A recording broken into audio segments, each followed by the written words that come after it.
He's got a quarter jar of water left. 4 days. And that's it. Then Grandmother Shin knocks on his gate and says, "Take 3 women under your roof, or one starves. Slavers grab the second, and the third vanishes on the northern road. And he's the only man of working age left in the whole village." But first, how it came to this. The well is dry. U-sok stands at the bottom and presses his palm to the cracked earth where water used to gather. Nothing. Not even damp. He climbs out, sits on the stone rim, dust on his hands, dust in his throat. The village of Mulgo-gok hasn't seen rain in 3 years. The name means Valley of Water, an old joke now. There's no water in the valley. There's no water anywhere on the southern plains of Gyeon. He looks out across the village. Half the houses stand empty. Doors hang open like mouths frozen mid-sentence. The families who lived there went north or went into the ground. Old Man Bong still sits on his porch every morning, but hasn't spoken in 2 months. The park children drift between abandoned houses, hunting for scraps. Their mother died in winter. Their father walked north and never came back. U-sok wipes his hands on his trousers and stands. 3 clay jars at home. One is a quarter full. That's everything he owns. He walks back along the dirt path between dead fields. The rice paddies are flat plates of cracked gray earth now. He remembers standing ankle-deep in those fields as a boy, his father hauling water from the river in 2 buckets on a shoulder pole, back and forth all day. His father was the village water carrier and wore the work like pride. He used to say water was the most honest thing in the world. It goes where it's needed and never lies. His father died in the 2nd year of the drought, not from thirst, from walking too far, chasing water that wasn't there. He collapsed on the road to the eastern river and didn't get up. By the time they found him, the sun had done its work. U-sok buried him on the hillside above the village, where you can see the whole valley. He figured his father would want to watch for rain, even from the grave. U-sok reaches his house. 2 rooms, a kitchen with a clay stove, a courtyard of packed dirt with the old well his father dug 20 years ago. That well is dry too. Everything his father built around water has become a monument to its absence. He goes inside and sits on the floor. The jar sits in the corner, and he stares at it the way a man stares at a candle flame when the night stretches long. Quarter full. Maybe 4 days if he's careful. After that, a 2-day walk north to the creek that still runs. If it still runs. He's heard it's down to a trickle. A knock at the gate. U-sok opens it. Elder Grandmother Shin stands outside, the oldest person left in Mulgo-gok, the closest thing to authority since the headman died. Small, bent, her face cracked deeper than the dry riverbed. But her eyes cut sharp. She tells him she needs to talk about the old custom. His stomach tightens. He knows which one. 3 women in the village have no household. Widow So, her blacksmith husband is dead. The Im girl, her family is gone, and debt collectors will come for her before the new moon. The Hwang woman, her scholar father lost everything, drank himself to death. Elder Shin says the custom of uniting the hearths exists for times exactly like this. In years of calamity, a man with a roof and a working pair of hands takes in women who would otherwise perish or be sold. Not romance, survival, older than the kingdom itself. U-sok tells her he can barely feed himself. A quarter jar of water, no rice. She looks at him without blinking. She knows. She says he's the only unmarried man of working age left in Mulgo-gok. If he doesn't take them in, so Yeonhwa starves within a fortnight. Dani gets dragged off by slavers before the new moon. Sonbi walks north alone. And everyone knows what happens to a woman alone on the northern road. He wants to say no. Wants to say he's not strong enough, not rich enough, not wise enough. But Elder Shin isn't asking. She's handing him a truth he can't walk away from. 3 people will die or suffer terribly, and he's the only door standing between them and that fate. He said yes. They came the next evening. So Yeon-hwa arrived first. She was 24 with strong hands and a face that gave away nothing. She carried a small bundle of clothes and a blacksmith hammer that must have been her husband's. She stepped into the courtyard and looked around with calm, measuring eyes. She bowed to U-sok once and said nothing else. She chose the corner of the main room nearest the door, as if she wanted to be able to leave quickly. Dani came second. She was 19 and thin in the way that meant hunger, not nature. Her eyes were wide and she flinched when the gate creaked. She held a cloth bundle against her chest like a child holding a doll. When she saw U-sok, she bowed so low her forehead nearly touched the ground. She was shaking. He told her she did not need to bow like that. She looked up at him and he saw that she was terrified. Not of him specifically, of everything. She had lost her mother and father and brother in a single year, and the world had taught her that every new place was just the next place where something terrible would happen. Sonbi arrived last, and she arrived angry. She was 27 and tall for a woman, with sharp features and sharper eyes. She had been a nobleman's daughter. She could read and write classical Chinese. She could recite poetry and discuss philosophy.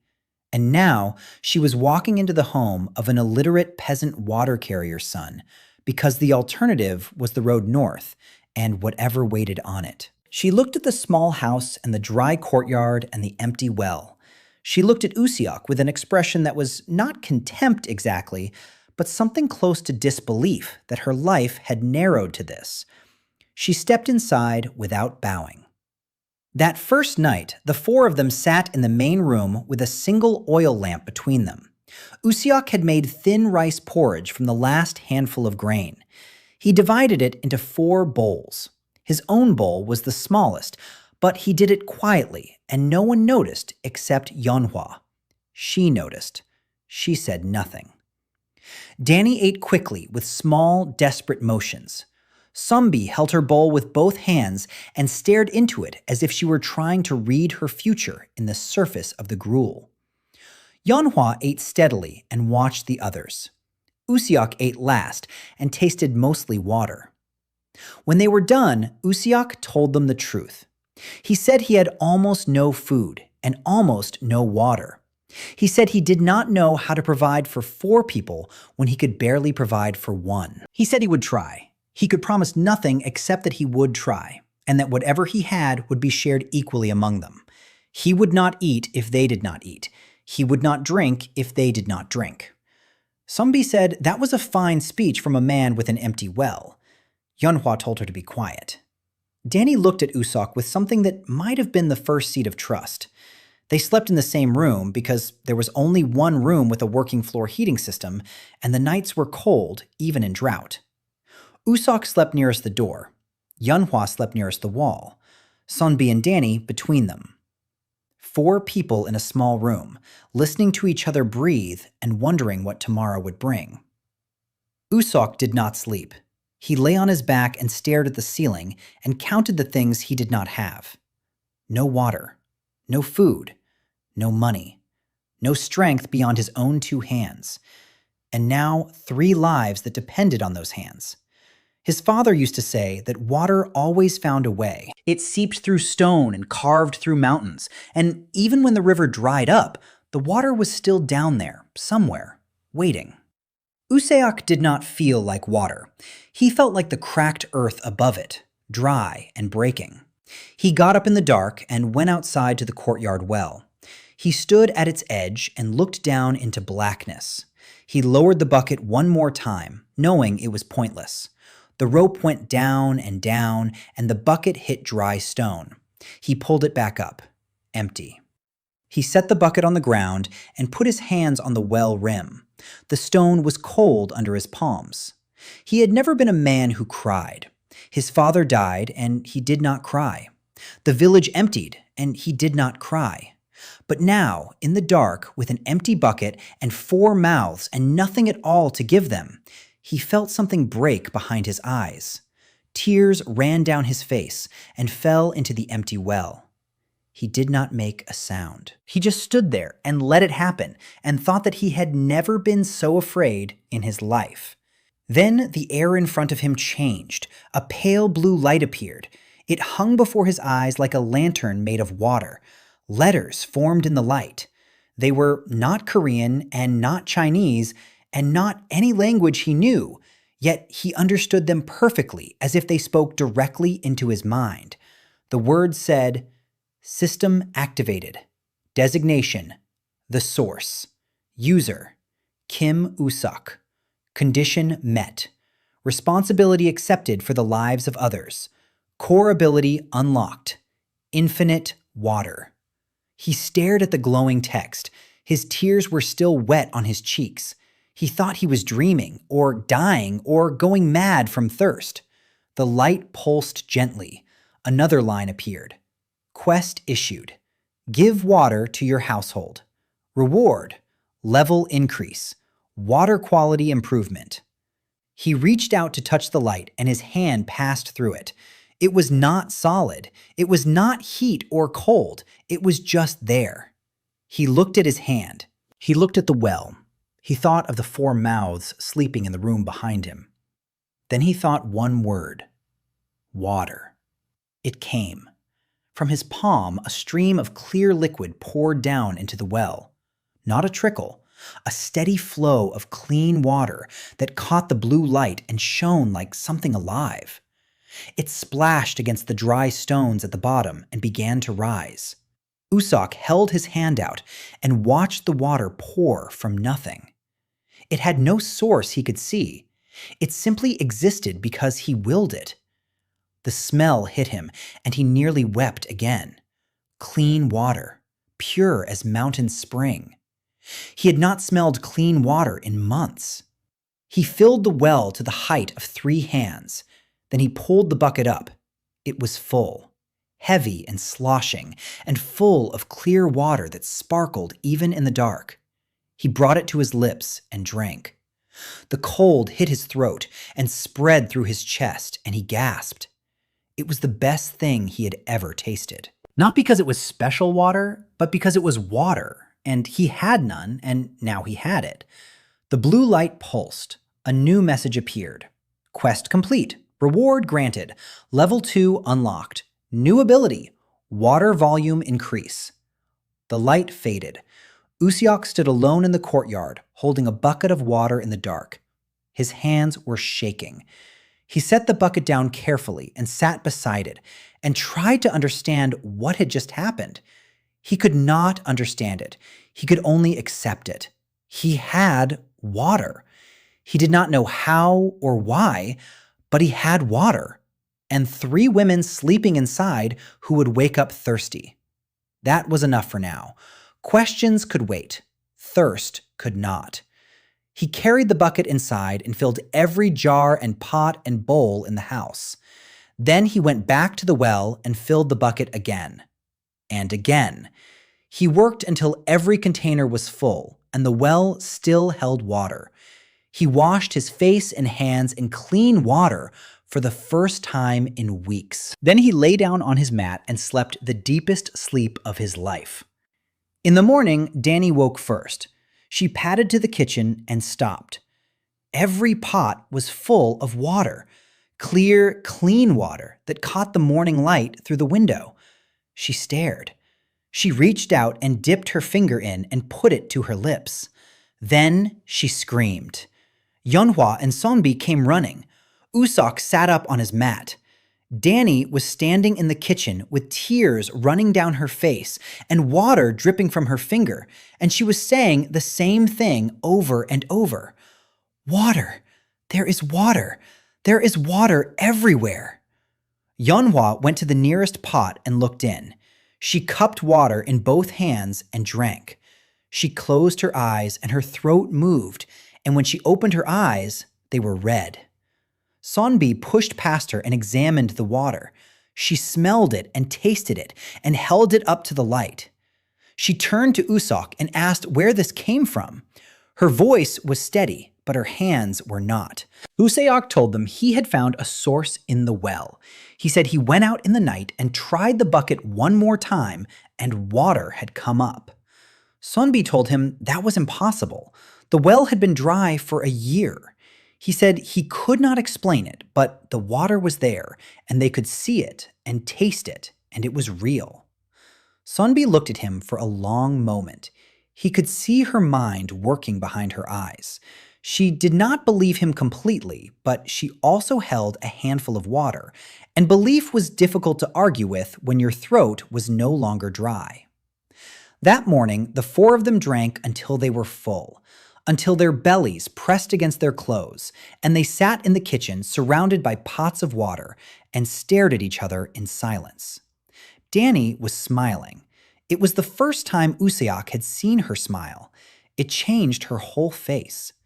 Yeonhwa sat with her back straight and her eyes closed and breathed slowly.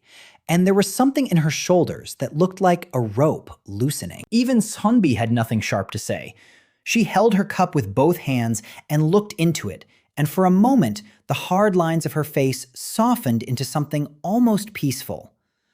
U-sok watched them and felt a warmth in his chest that had nothing to do with water. He had given them something real and necessary, and the strange light had told him this was only the beginning.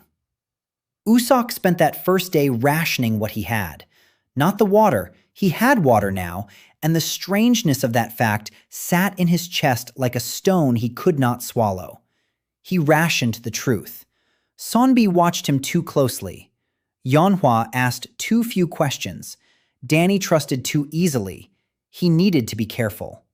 He went to the well 4 times during the day, and each time he summoned water with his mind before lowering the bucket. The blue light appeared only for him. The others saw a man pulling a rope and a bucket coming up full. That was the story, and it had to hold. Underground spring, lucky discovery, nothing more. The greater problem was food. Water kept you alive for days. Food kept you alive for weeks. He had neither grain nor coin, and 4 people eating nothing would be 4 people dead, regardless of how much they drank. He spent the morning walking the edges of the dead fields around the village. The soil was powder. It crumbled under his feet and blew away in the faint wind. Nothing had grown in Mulgo-gok for 2 full planting seasons. The irrigation ditches that once fed the paddies were dry trenches of baked clay. He stood in the middle of what used to be the largest paddy and tried to imagine green shoots rising from this dust. He could not. But water changed things. He knelt and pressed his palm to the earth. He looked around to make sure no one was watching. Then he whispered the word in his mind and let a thin stream pour from his hand into the soil. The dust drank it instantly. He poured more. The ground darkened and softened under his fingers. He dug into it and felt moisture. Real moisture in real soil. The blue light appeared. New quest: restore 1 rice paddy to growing condition. Reward: water for irrigation ability. He read the words twice. The system was telling him what to do next. He could not grow rice with drinking water alone. He needed volume, irrigation water, and the system would give it to him if he did the work first. He stood and brushed off his knees and began to plan. Back at the house, the women had divided the labor without being asked. Yeon-hwa had cleaned the kitchen and organized the remaining food, which amounted to a half bag of millet and some dried radish. She told U-sok it would last 5 days if they were careful. Her voice was flat and factual. She was not complaining. She was reporting. Sonbi had found paper and ink in a wooden box in the second room. U-sok's father had kept simple records of his water deliveries. She was reading through them with the focus of a scholar examining a historical text. She told U-sok that his father had mapped every water source within a day's walk: wells and springs and streams and seasonal ponds. Every single one was marked with a note and a date. She said the record stopped 18 months ago. That was when the last source went dry. Dani had swept the courtyard and washed the floor mats in the new water. She worked quietly and flinched less than the day before. When U-sok came through the gate, she looked up and something flickered across her face. It was not quite happiness, it was the absence of dread. For a girl who had expected to be sold by the end of the month, that was close enough. U-sok gathered them in the main room and told them his plan. He said the water in the well was good, but it was not enough by itself. They needed food. The only way to get food without money was to grow it. He wanted to try restoring one paddy field, just one. If he could soak the soil enough to plant, he could get a crop in before autumn. It was late in the season, but not impossible. Rice needed 90 days, and they had 100 if they started now. Sonbi said the math was tight. She said the soil would need flooding for at least 2 weeks before it was soft enough to transplant seedlings. She asked where the seedlings would come from. U-sok did not have an answer for that yet. Yeonhwa said she knew that Old Man Bong kept a sealed jar of rice seed in his house. He had been saving it for 3 years, waiting for rain that never came. She said she would ask him. She came back an hour later with the jar. Old Man Bong had given it without argument. He told her he was too old to plant and too tired to wait any longer. He said if someone young still had the strength to try, then the seed should go to them. Yeonhwa set the jar on the floor. It held maybe enough for 1/4 of one paddy. They would have to make it count. The next morning, U-sok began the work. He chose the smallest paddy closest to the house. It was 15 paces wide and 30 paces long. A modest plot by old standards, but it felt enormous when he stood at one end with nothing but his hands and a secret ability he barely understood. He started by clearing the dead weeds and cracked surface layer. He worked with a hoe that had belonged to his father. The blade was dull, but the handle was smooth from years of use. He swung it into the earth and felt the shock run up his arms. The ground fought back. 3 years of sun had baked it into something closer to stone than soil. He worked for 2 hours and cleared a strip barely 3 paces wide. At midday, he sat on the paddy bank and drank water from a gourd. Yeonhwa brought him a bowl of thin millet porridge. She sat beside him and looked at the field. She did not say it looked hopeless, even though it did. She said the hoe needed sharpening and that she could do it. Her husband had been a blacksmith. She knew metal. That afternoon, she sat on the courtyard stones with a whetstone and the hoe blade and worked the edge until it sang. U-sok watched her hands move and thought about her husband. A blacksmith in a village was a respected man. He made tools and nails and hinges, and everyone needed him. When he died, Yeonhwa lost not just a husband, but a place in the world. A blacksmith's widow with no forge and no son was just another mouth. The custom of uniting the hearths gave her a roof, but it could not give her back what she had lost. U-sok understood that. He could not replace what was gone. He could only build something new and hope it was enough. He went back to the field in the afternoon with the sharpened hoe and worked until dark. When the others were asleep, he went to the paddy alone. The moon was thin and the air was dry and warm. He stood at the edge of the cleared strip and reached out with both hands. He summoned water. It came stronger than before. Not just a stream, but a steady pour from both palms. He directed it into the cleared earth and watched it soak in. The ground hissed. Dust became mud. Mud became puddle. Puddle became a shallow sheet of standing water that reflected the stars. He poured for an hour. His body did not tire from the water itself. The system gave freely. But standing and moving and directing the flow was physical work, and by the end, his legs ached and his shoulders burned. He stepped back and looked at what he had done. A strip of the paddy 3 paces wide and 30 paces long now held ankle-deep water. In the moonlight, it looked like a mirror laid flat on the ground. He had not seen standing water in a field since he was a boy. He stood there for a long time, just looking at it. Over the next 6 days, he fell into a rhythm. Dawn to noon, he broke ground with the hoe. Noon, he ate and rested. Afternoon, he cleared and leveled. Night, he flooded. Each night, he soaked more of the paddy. The cleared area grew strip by strip.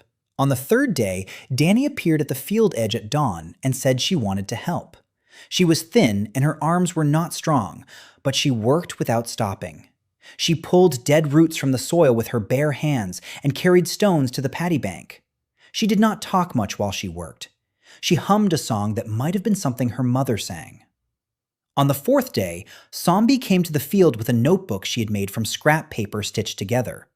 She had drawn a diagram of the paddy with measurements and a plan for irrigation channels. She showed it to U-sok and explained that water needed to enter from one end and drain from the other to prevent salt buildup. She said she had read about rice cultivation in a farming manual in her father's library when she was 14.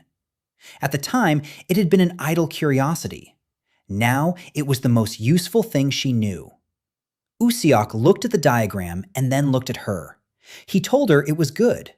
He said he would not have thought of the drainage. She blinked.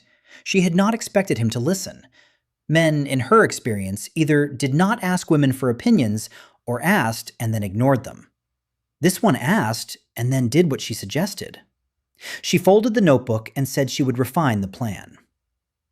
On the 6th day, the entire paddy was cleared and soaked.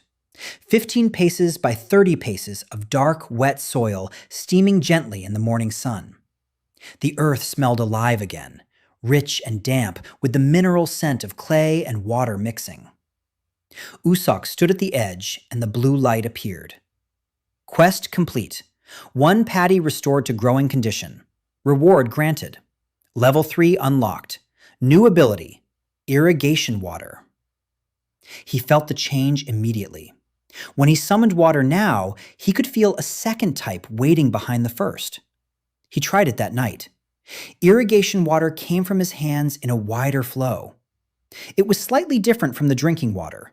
Cooler. It had a faint mineral quality, and when it hit the soil, the dirt seemed to darken faster and deeper than before. He flooded the paddy properly for the first time and watched the water level rise to the height of his ankle. Perfect depth for young rice seedlings.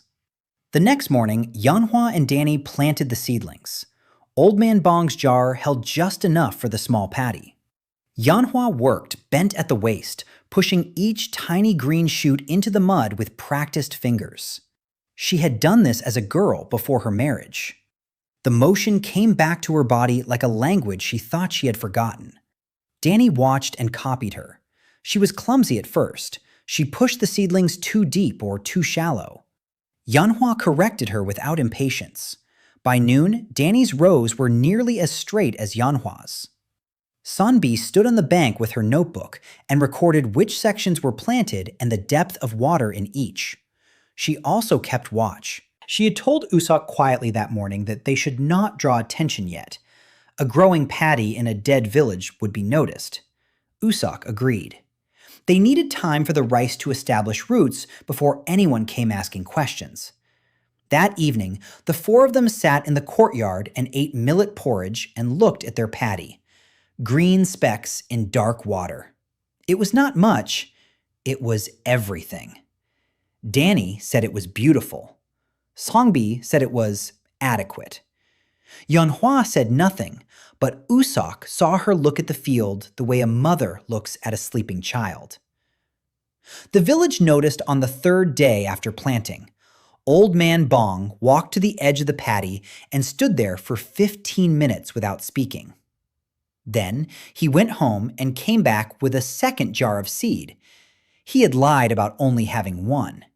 He told U-sok that he had kept the second jar hidden because hope was a dangerous thing in drought, and he did not want to waste seed on a dead field. But the field was not dead anymore. He gave the jar to U-sok and gripped his hand, and his old eyes were wet. The park children came next. They stood at the paddy edge and stared at the water and the green shoots like they were staring at a painting of another world. The youngest girl asked U-sok if it was real. He told her it was. She asked if she could touch the water. He said yes.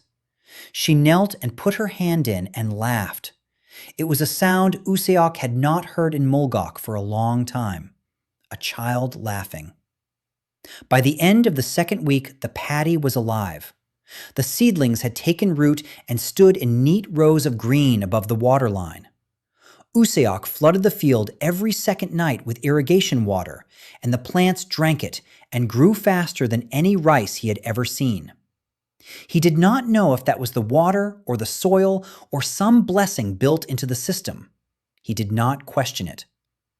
He tended the field and watched the green deepen from pale to vivid, and tried not to think about what would happen when people beyond Mulgo-gok learned what was growing here. The village had 12 people left. U-sok counted them because Sonbi told him to. She said if he was going to be responsible for a water source, he needed to know exactly how many people depended on it. Old Man Bong, the Park children, 3 of them, the youngest was 6. Grandmother Shin, a couple named Jang who had stayed because the husband could not walk, a widow named Che with a blind son, and the 4 of them, 12 mouths. He began delivering water the way his father had. 2 buckets on a shoulder pole carried house to house.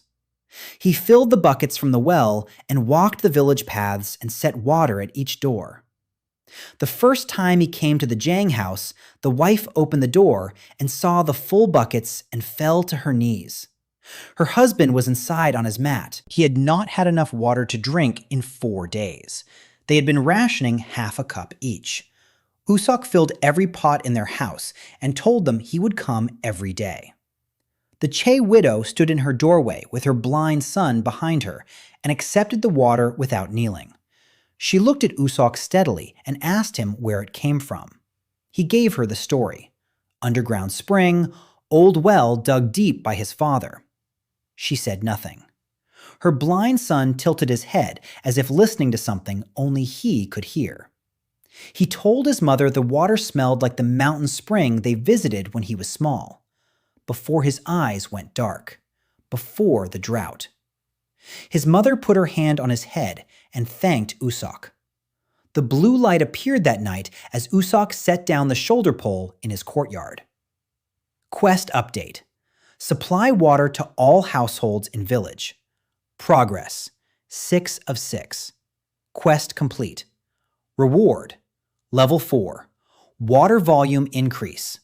Water purity enhancement. He was learning the rhythm of the system. It rewarded service. Not ambition, not cleverness. Service.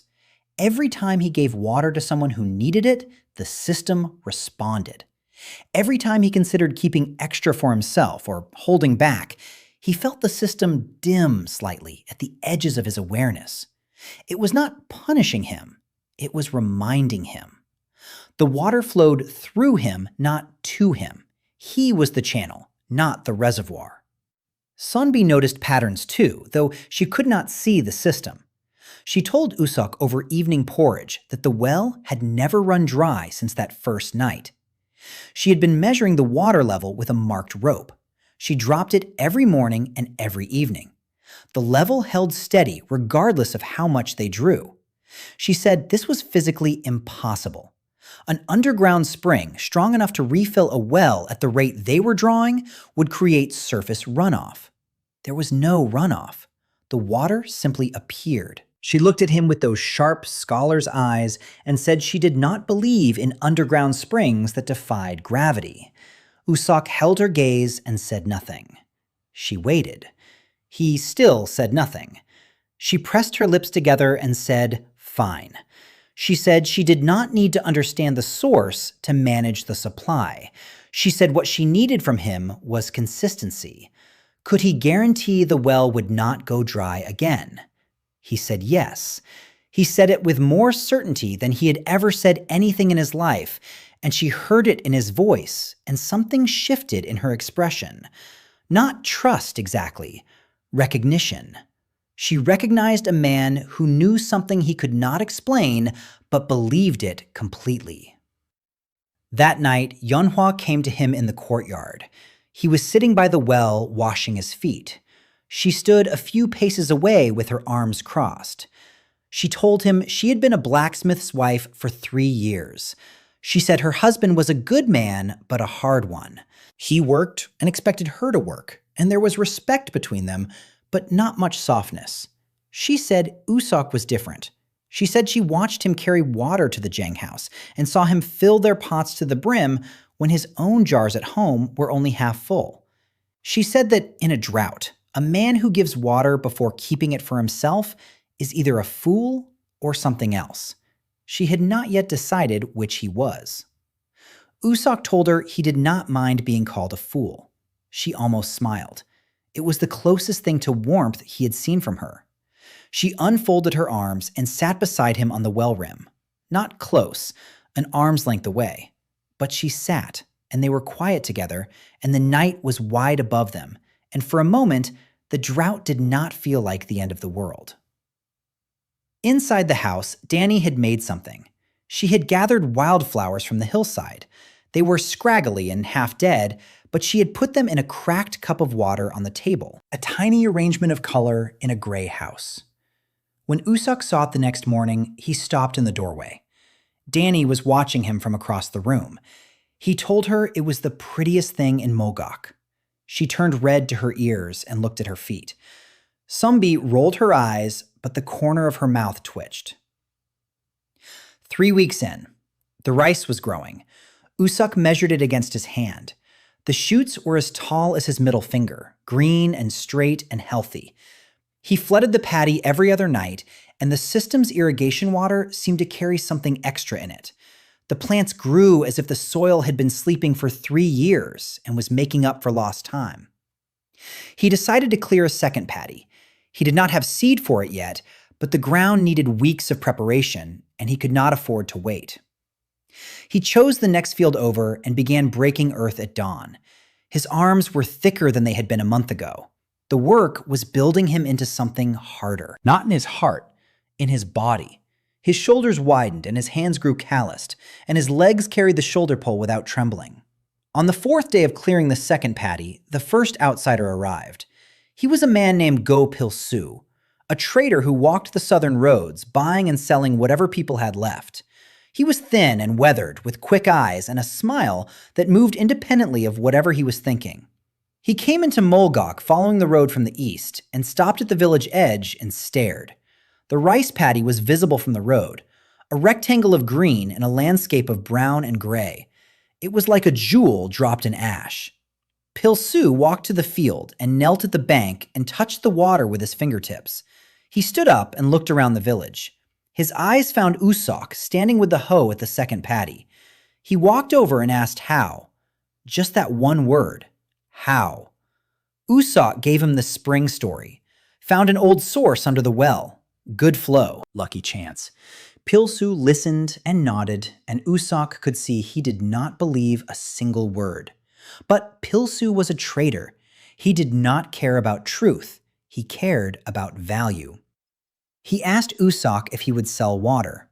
U-sok said no. He said the spring barely covered the village.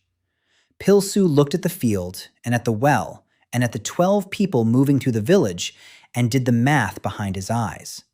Then he smiled his independent smile and said he understood. He asked if he could buy a drink before he moved on, just one gourd to fill for the road. U-sok gave him a full gourd and took no payment. Pil-soo blinked. He looked at the gourd and at U-sok, and something shifted in his face.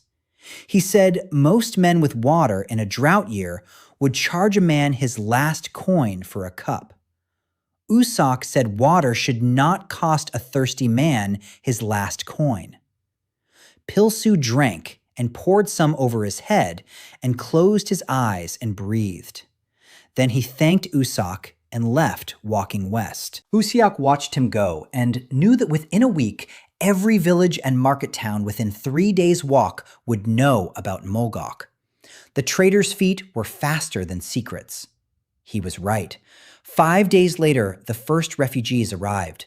A family of 4, parents and 2 small children. They came from a village called Gamdong, 2 days south. Their well had gone dry 6 months ago. They had been drinking from a muddy pool shared with livestock. The children had sores on their mouths from contaminated water. The father said he had heard from a trader that there was a village in the north with clean water. He had walked 2 days on the chance that it was true. U-sok brought them to the well and drew water. The mother washed her children's faces with clean water, and the sounds she made were not words.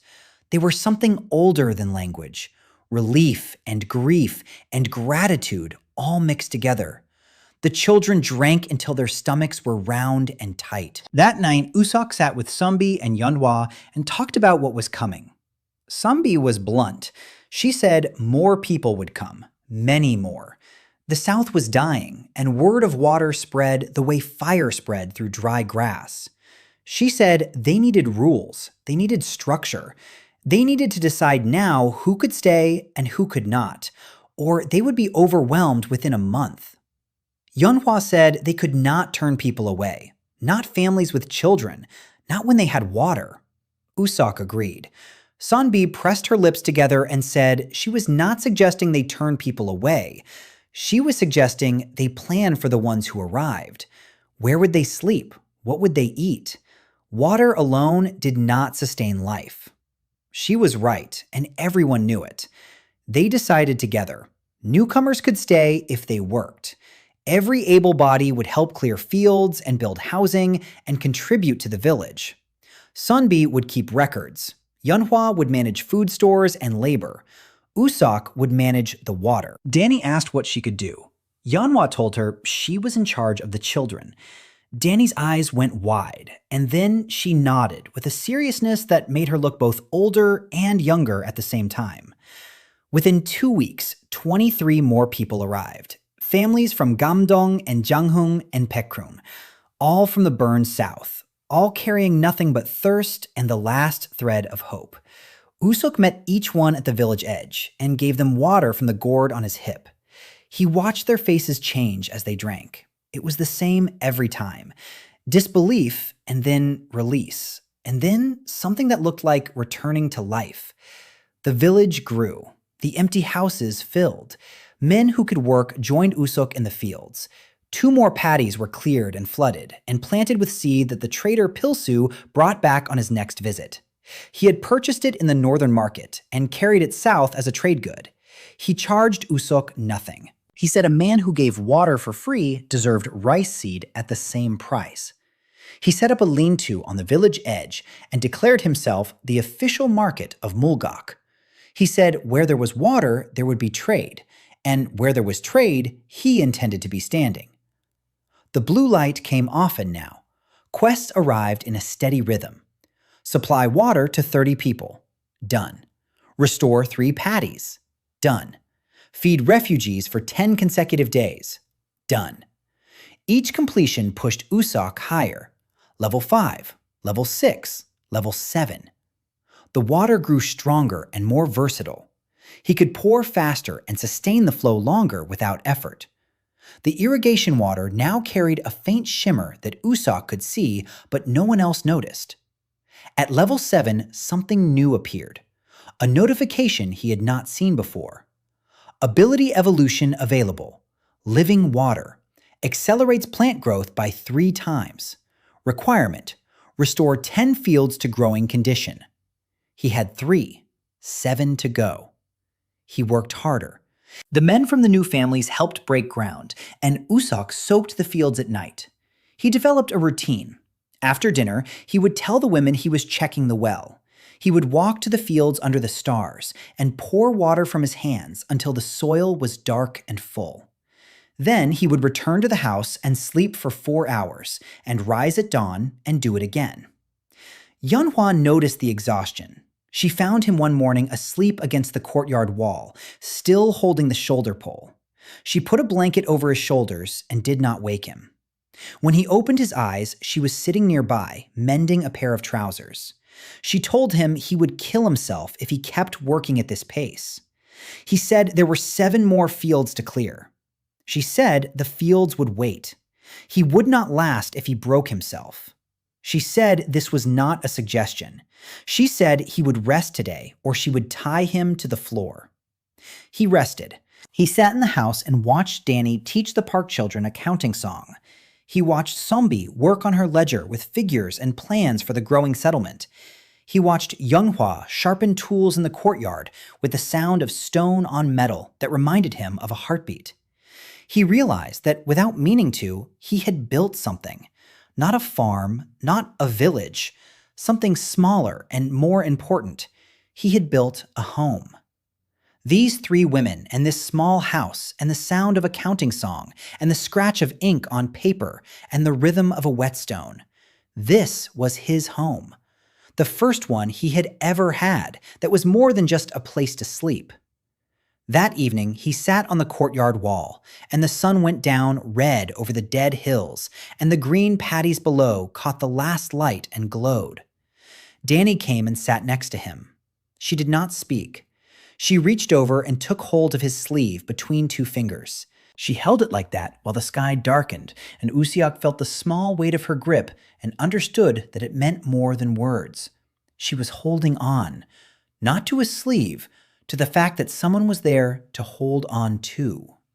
By the end of the second month, U-sok had restored 8 fields. 2 more and the system would unlock living water. The village had swelled to 51 people. Seong-bi kept an exact count in her ledger. She wrote each name and the date they arrived and where they came from and what skills they brought. She told U-sok the ledger was the most important tool in the village after the well. He believed her. The fields grew in rows along the valley floor. 8 rectangles of dark water and green shoots, where before there had been only dust. From the hillside above the village, it looked like someone had laid strips of emerald cloth across a gray table. U-sok stood up there sometimes in the early morning and looked down and felt something he had no word for. It was not pride exactly. It was more like the feeling of pressing a seed into the earth and watching it become what it was always meant to become. Something right. Something that had been waiting to happen. The refugees brought problems as well as hands. A man named Tek from Baekkrung drank too much and started fights. A woman named Moon accused the Jang couple of hoarding extra water rations. 2 families from the same village arrived, carrying a feud that had been burning for a generation and promptly set to burning it again on Mulgo-gok soil. U-sok had no experience with any of this. He was a water carrier's son. He had never led anything larger than a one-man household. Sonbi stepped into the gap. She established morning meetings at the village center, where disputes were heard and settled. She drafted rules for water distribution and field labor that she posted on a board near the well. She did this without asking U-sok's permission. When he noticed the board, he read it and looked at her, and she lifted her chin slightly as if daring him to object. He told her the writing was clear and fair. She held his gaze for a moment longer than necessary. Then she looked away and adjusted her sleeve and said, "Of course it was." She was the only one in the village who knew how to write a proper charter. But the real test came from outside. U-sok had known it was coming. Sonbi had been warning him for weeks. The nearest land-owning Yangban was a man named Cho Daegam. He held legal claim to most of the agricultural land in the district, including the fields around Mulgo-gok. During the drought, his claim had been meaningless. Dead land had no value. No one contested ownership of dust. But the moment green shoots appeared in fields that technically belonged to him, the equation changed. Cho Daegam sent a messenger first, a thin young man in a neat blue robe who arrived on a mule and looked at the rice paddies with wide eyes. He asked to speak with the headman of Mulgo-gok. Sonbi met him at the village edge and told him the old headman was dead and the village had no official leader.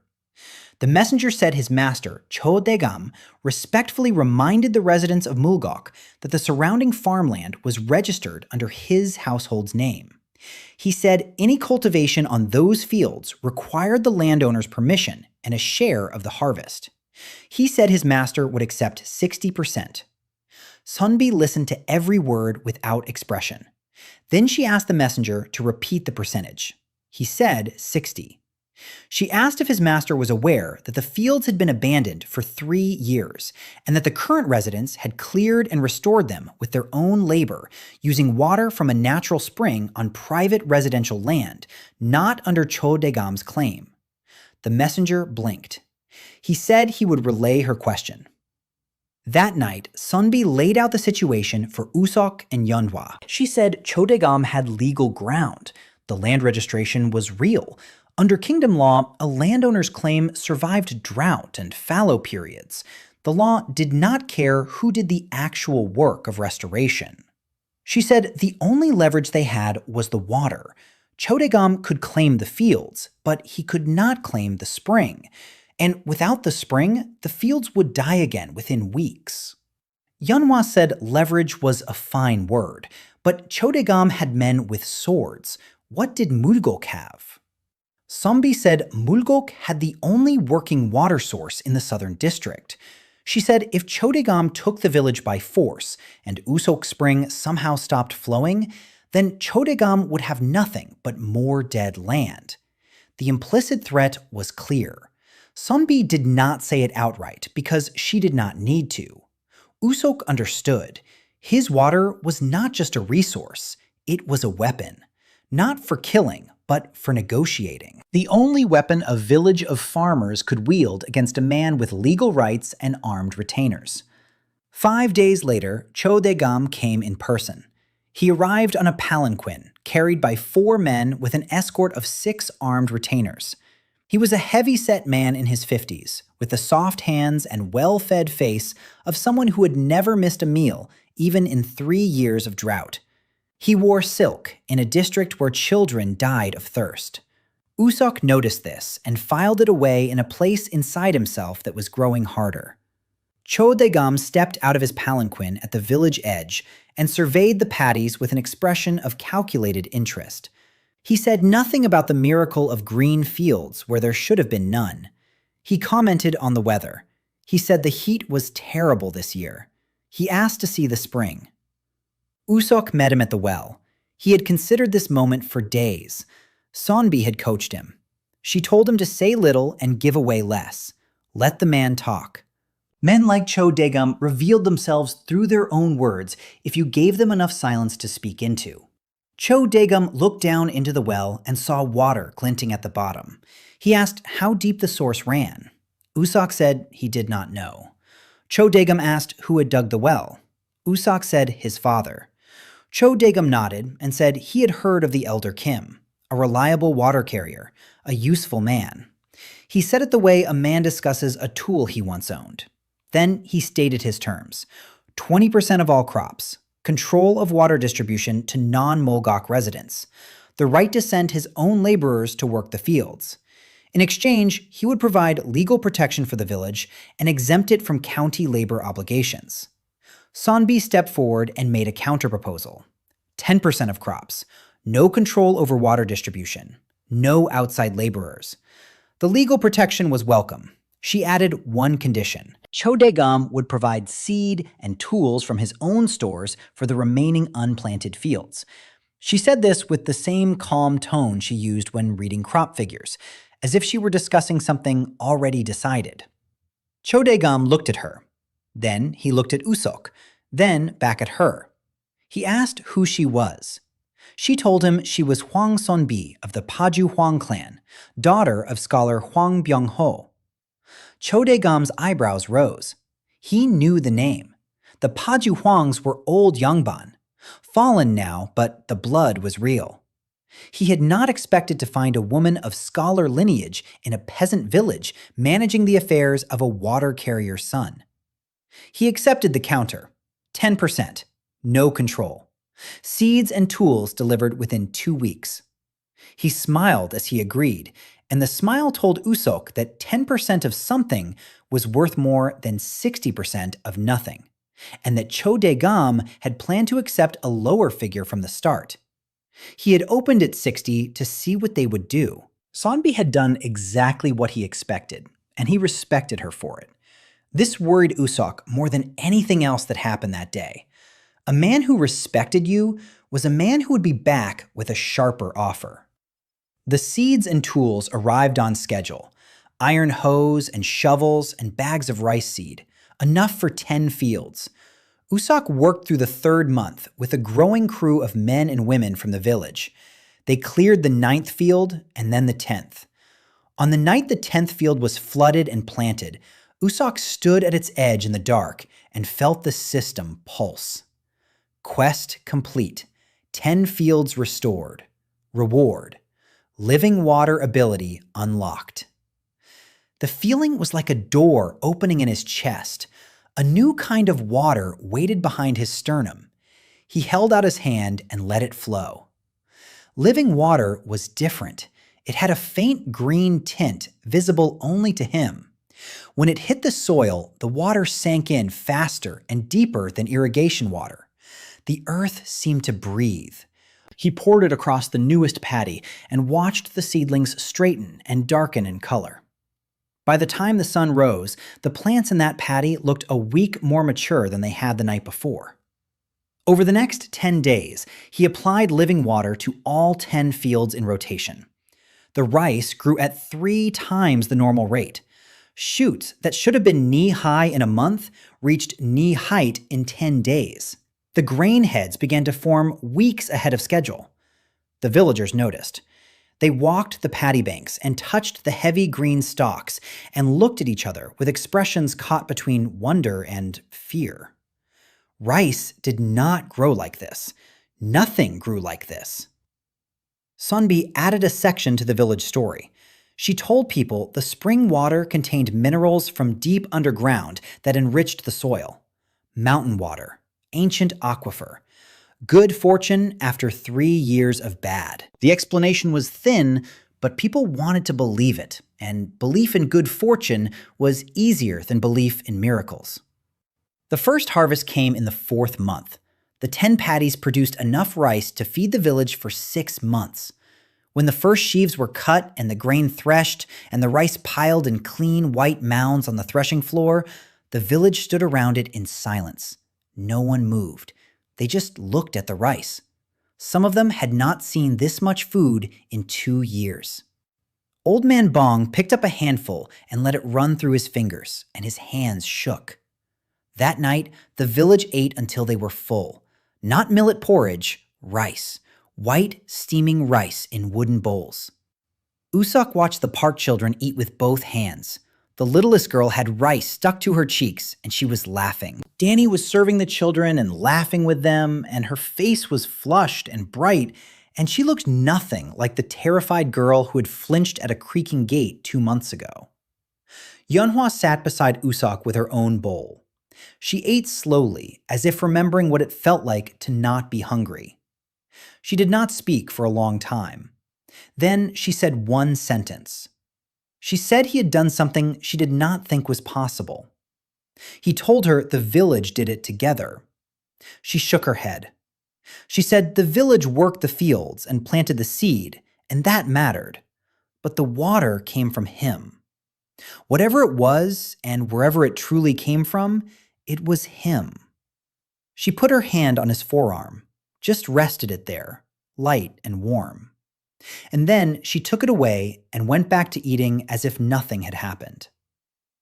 Sonbi celebrated by writing. She sat up past midnight with a lamp and composed a formal petition to the county office requesting official recognition of Mulgo-gok as a registered settlement with water rights. She showed it to U-sok in the morning.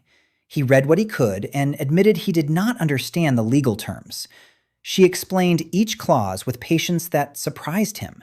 She was usually impatient with ignorance, but with him, she took her time. He asked her why. She said it was because he actually wanted to understand, and that was rarer than she had expected from anyone, let alone a man who spent his days knee-deep in mud. That evening, Chodegum's share was measured and set aside, 10% of the harvest. It was a significant amount, but the village still held 90%, and that was enough. Sonbi recorded every grain. The blue light appeared that night. New quest chain initiated. Feed the district. Objective: expand food production to support 500 people. Reward: water quality evolution. Living water enhancement. 500 people. U-sok stood in the courtyard and stared at the glowing numbers. The village had 51. The quest asked for 10 times that. He thought about the refugees still streaming north on the roads. He thought about the villages south of Mulgo-gok, where children died every day. 500 was not a limit, it was a direction. The 5th month brought heat and strangers. The southern roads had been quiet for weeks. Now they moved again. Word had spread beyond the immediate district. Traders carried it. Refugees repeated it. There was a village in the southern hills that had water and rice and was turning no one away. The name Mulgo-gok traveled on cracked lips and in whispered prayers, and it grew with each telling. By the time it reached the far southern counties, it was not a village with a spring. It was an oasis, a miracle, a green paradise in the middle of the great drought. They came in groups now. 3 families from Hwangsan, a party of 12 from Okcheon, 7 people from a village called Dosim that no longer existed because every last well had gone dry and the residents had scattered. They walked for days, carrying whatever they could on their backs. Some carried children. Some carried nothing at all. They arrived at the edge of Mulgo-gok, dehydrated and hollow-eyed, and looked at the green paddies and the filled well and the children playing near the water channel, and they wept. U-sok met every group.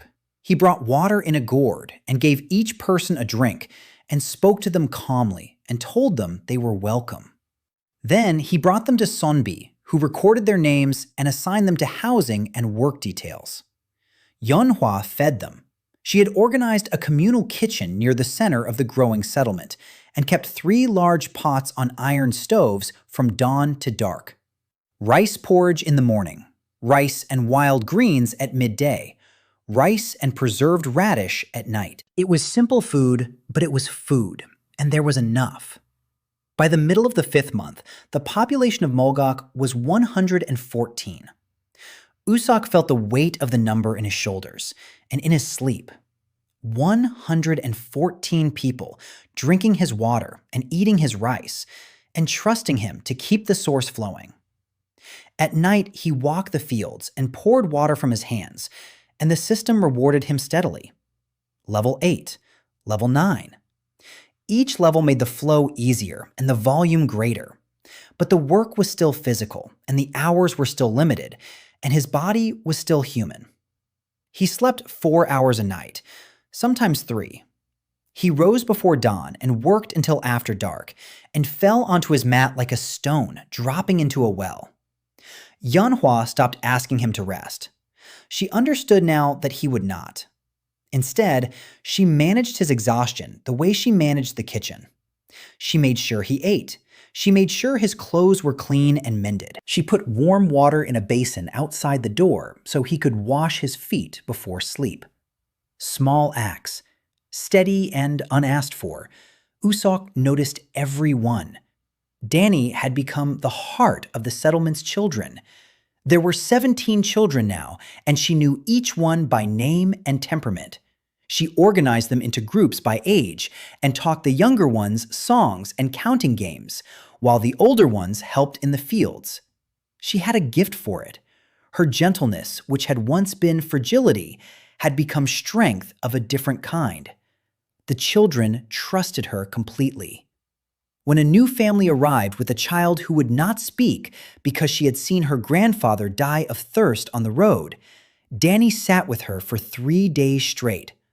On the 4th day, the girl said one word, water. On the 5th day, she said 2 more, thank you. Dani held her and looked at U-sok over the child's head, and her eyes were full and certain. Sonbi ran the settlement like a county office. She had recruited 2 literate refugees, a former clerk named Mun and a Buddhist nun named Haein, who had been driven from her temple by drought. Together, they maintained records of food stores and water allocation and population and labor and disputes and land use. Sonbi created a rotation system for field work. She established sanitation rules. She designed a simple taxation of labor. Every able adult owed 2 days of communal work per week. The rest of their time was their own. to tend personal plots or practice crafts or rest. It was fair and it worked, and U-sok was grateful every day that she was there. She also maintained the cover story. She refined it each time a newcomer asked about the water. The spring was deep. It tapped an ancient aquifer fed by snowmelt from mountains far to the north. The minerals in the water promoted plant growth. Everything she said was plausible and spoken with the authority of an educated woman citing established geography. Most people accepted it. The few who looked skeptical kept their doubts to themselves, because doubting the water meant risking access to it, and no one in the South was willing to risk that. But the growth brought pressure. The fields produced enough rice for the current population, but the margin was thin. Every new arrival stretched it thinner. U-sok needed more fields and faster growth, and the system gave him a way forward. But the way forward required scale. He was not sure he could manage alone. The quest to feed 500 people sat in his mind like a bell ringing in the distance. He was at 114.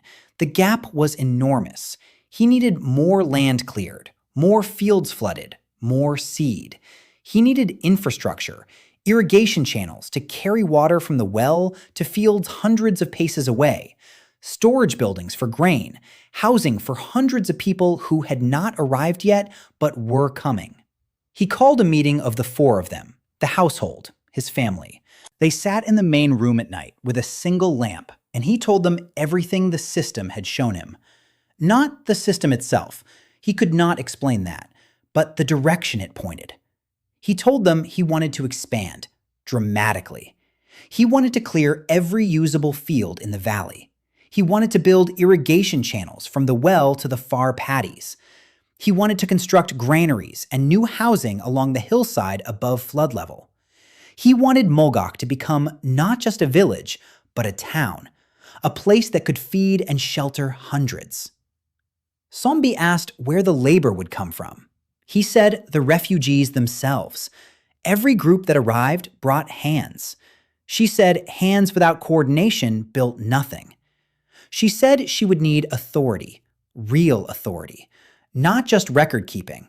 She needed to be able to direct labor and settle disputes and represent the village to outsiders. She said this looking directly at U-sok, and he understood that she was asking for something she had never been given in her life. A voice, a role, a place where her mind mattered. He told her she already had it. She was the minister of Mulgo-gok in everything but name. If she wanted the name, she could have it. She held still for a moment. Then she nodded once and looked down at her ledger, and her hand moved across the page, drawing lines for a new organizational structure. She was already working. Yeon-hwa said she would need help in the kitchen. She could not feed hundreds alone. She said she wanted to train 10 people as cooks and organize food preparation in shifts. She said she also wanted to establish a workshop. The tools Cho Daegam had sent were basic. She could do better. She had watched her blacksmith husband work for 3 years. She could not forge steel, but she could sharpen and repair, and she could teach others the basics of metalwork. U-sok told her to build whatever she needed. Dani said the children needed a proper space, a room where they could gather during the day while their parents worked. She said some of the older children could already help with light tasks, weeding and water carrying and sorting grain. She said she wanted to organize them. U-sok told her yes. He told her to make the children her responsibility and to do what she thought was right. She straightened her back and lifted her chin, and for the first time, she looked like someone who believed she had a right to be where she was. The expansion began the next day. U-sok organized work crews, 10 teams of 5 or 6 people each. Every team was assigned a field to clear. Sonbi drew maps and set schedules. Yeonhwa distributed tools. The sound of hoes hitting dry earth rang across the valley from dawn to noon. In the afternoons, the crews rested and tended their personal plots and washed clothes in the water channel. U-sok flooded new fields every night. He was faster now, and the volume was greater. Level 9 let him pour a steady, river-width stream that could fill a paddy in an hour. Living water accelerated growth so dramatically that the second planting cycle was already showing heads of grain in fields planted only 3 weeks earlier. The third harvest would be larger than the first two combined. At the end of the 5th month, bandits came. They appeared on the eastern ridge at dawn, 16 men on foot, carrying clubs and knives and 2 rusted swords. They were not soldiers. They were farmers who had become predators. The drought had made them. 3 years of no rain and no harvest and no law had turned plowshares into weapons and hungry men into wolves. Their leader was a scarred man with one ear who called himself Huk-gae, Black Dog. U-sok saw them from the field. He set down his hoe and walked to the village center. By the time he arrived, Sonbi was already there, organizing the villagers. She told the women and children to go to the houses on the north side. She told the men to gather at the center. There were 32 men of working age in Mulgo-gok. Most of them had never fought. They held farming tools and sharpened sticks and looked at the bandits on the ridge the way rabbits look at dogs. Huk-gae walked down from the ridge with 3 men flanking him. He stopped at the edge of the first paddy and looked at the water and the rice and the green that had no business existing in this dead land. He grinned. His teeth were broken. He called out that he had not come for blood. He said he was a reasonable man, and reasonable men made deals. He said the deal was simple: half the food stores, access to the well whenever his men wanted. In exchange, they would leave Mulgo-gok standing. He said this was generosity on his part. U-sok stepped forward. He was aware of his own body in a way he had not been before. He was not a warrior. He had never fought anyone. But he was not the same man who had stood over an empty well 2 months ago weeping. Something had changed in him.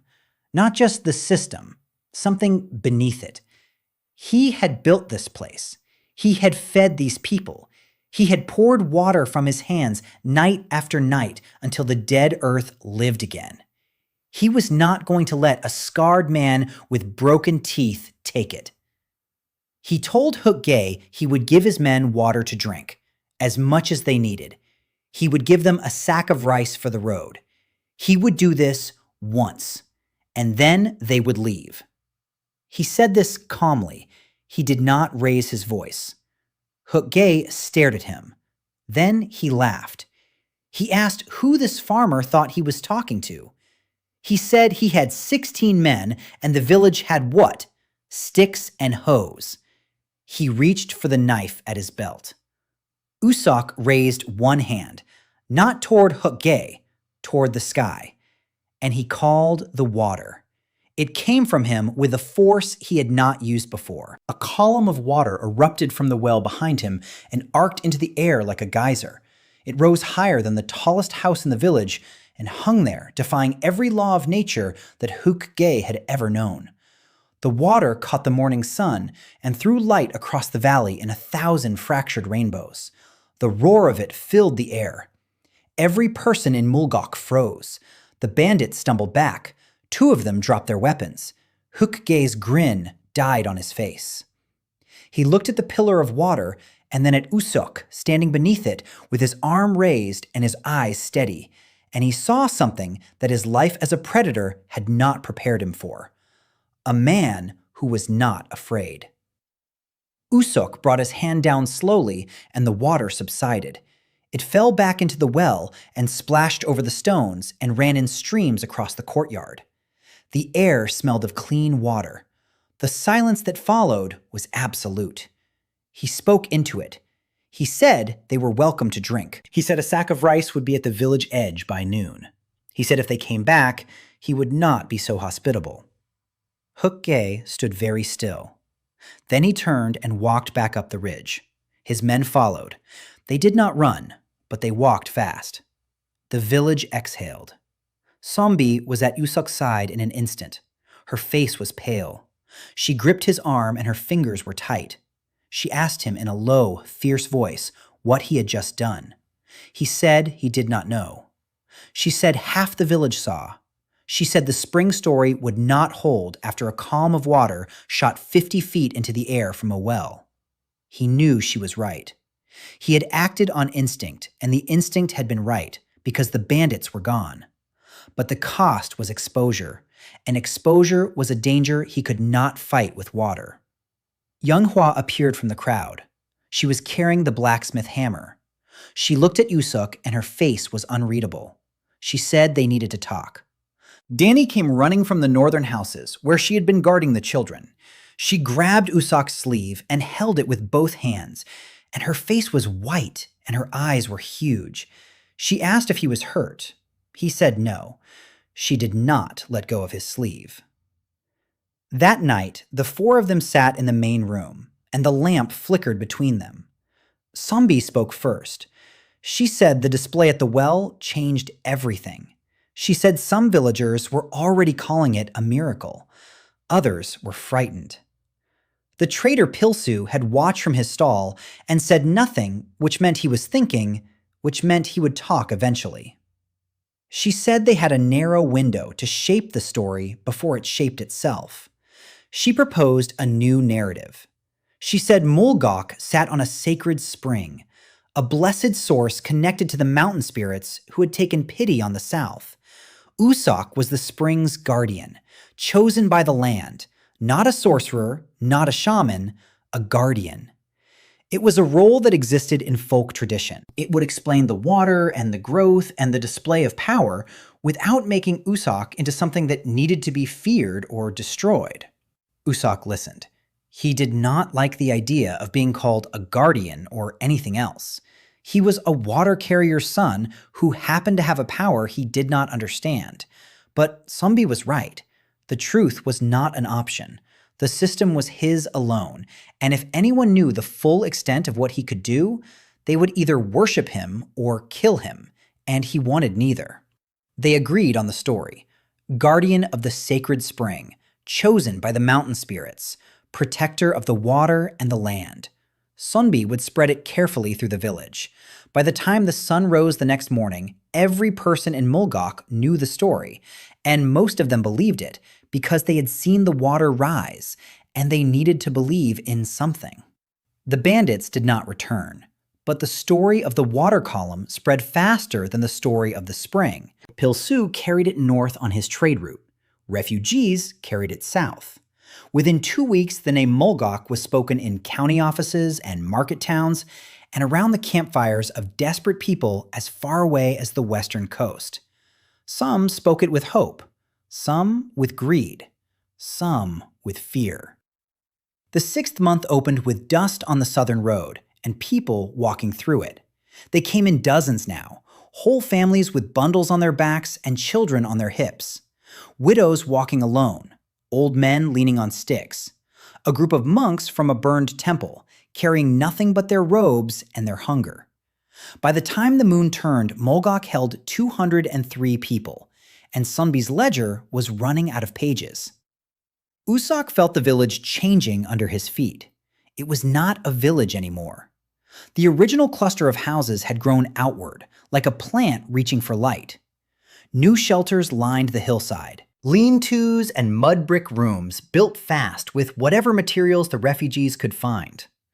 The trader Pilsu had expanded his stall into a proper market with 3 other merchants who had followed the water. One sold cloth, one sold salt, one sold tools carried down from the northern forges. Money moved through Mulgo-gok now. Not much, but enough to create the hum of commerce, where before there had been only silence and dust. The fields stretched across the valley floor. 14 paddies now planted and growing. Living water pushed the rice to impossible speed. U-sok applied it every night, walking the field banks in the dark, pouring green-tinted water that no one else could see. The second full harvest came in, and it was enormous. Grain filled the two new granaries that the work crews had built from timber hauled off the eastern hills. Sonbi counted the stores and told U-sok they had enough rice to feed 300 people for 4 months. The margin was growing, but so was the attention. The county magistrate sent a clerk to Mulgo-gok in the 3rd week of the 6th month. A thin man in official robes, carrying a wooden tablet inscribed with the magistrate's seal. He walked through the settlement, counting houses and people and fields with the methodical gaze of a man who saw everything as a number. He asked to see the spring. U-sok showed him the well. The clerk peered in and made a note on his tablet. He asked how many people drew water daily. Sonbi gave him the figure. He asked about crop yields. She gave him those too, carefully. She had prepared a set of numbers that were accurate enough to withstand scrutiny, but modest enough not to alarm. She understood that a county office seeing extraordinary yields would send not clerks, but soldiers. The clerk departed and returned 2 weeks later with a decree. The county magistrate imposed a water tax. 1/10 of all water drawn from the Mulgo-gok spring was to be diverted to the county seat for distribution to government offices and military garrisons. The tax was to be paid in kind. Barrels of water loaded onto carts and sent north every 10 days. Sonbi read the decree aloud in the evening meeting. The village murmured.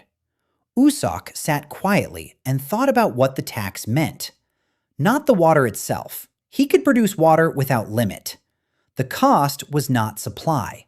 The cost was visibility. Every barrel sent to the county seat was proof that the spring was real and productive. Every official who drank Mulgo-gok water would want more. The tax was a thread, and the county would pull it until the whole cloth unraveled. He paid it anyway. He had no choice. Refusing a county decree meant soldiers and Mulgo-gok had no walls and no weapons. Sonbi organized the water shipments with her usual precision. 10 barrels every 10 days loaded onto a cart pulled by a donkey that Pilsu had acquired through means he declined to specify. The first shipment left at dawn, and U-sok watched the cart roll north and felt something cold settle in his stomach. Yeonhwa found him that evening, sitting on the courtyard wall, staring at nothing. She sat next to him, closer than before. Their shoulders almost touched. She said she could see him carrying the weight. She said weight shared was weight halved. He told her he was afraid of what came next. She said fear was honest, and honest things could be worked with. She said her husband used to say that iron feared the hammer until it became a blade. U-sok looked at her and saw something in her eyes he had not seen before. It was not the measuring gaze of their first meeting. It was concern, real and unguarded. He leaned toward her slightly. She did not pull away. They sat like that while the sky darkened and the sounds of the village settled into the quiet of evening. Then she stood and said the kitchen needed checking and walked inside, and he watched her go and felt the cold in his stomach replaced by something warm.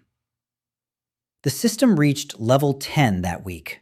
A notification appeared that made U-sok stop in the middle of a rice paddy and stare at empty air. Ability evolution available. Healing water. Cures disease and accelerates wound recovery. Requirement: heal 10 people in need. Healing water. He turned the idea over in his mind.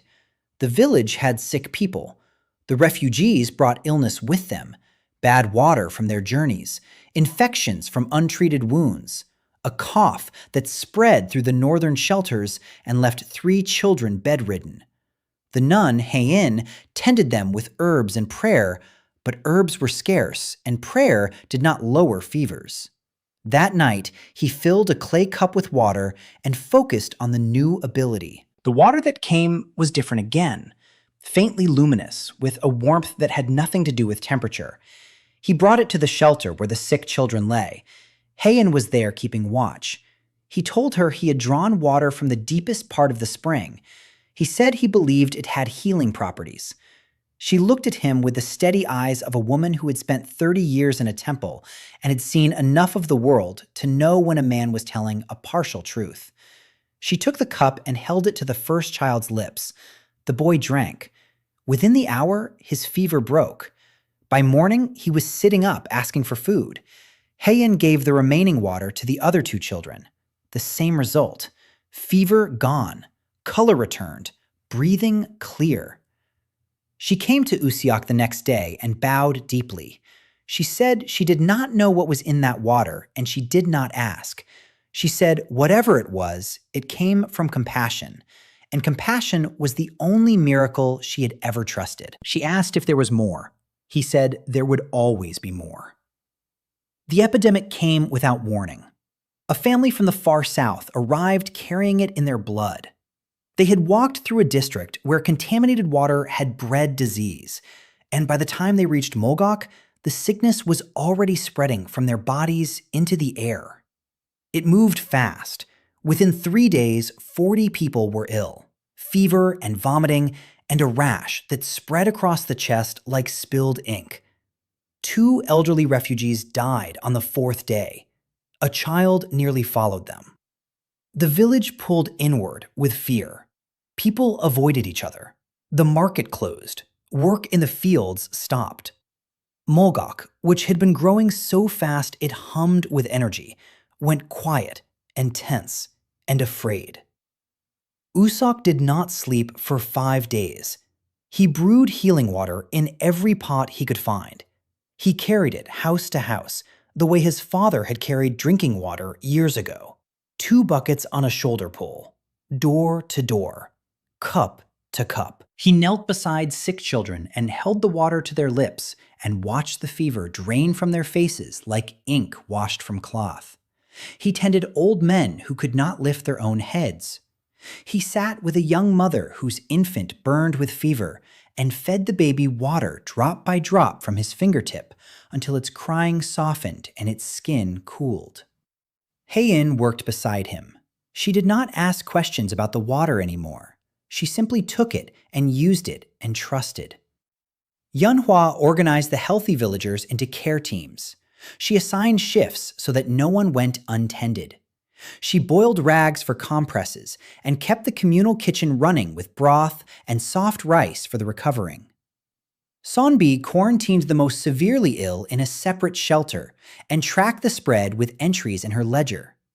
She drew a map of the village, marking each case with a dot.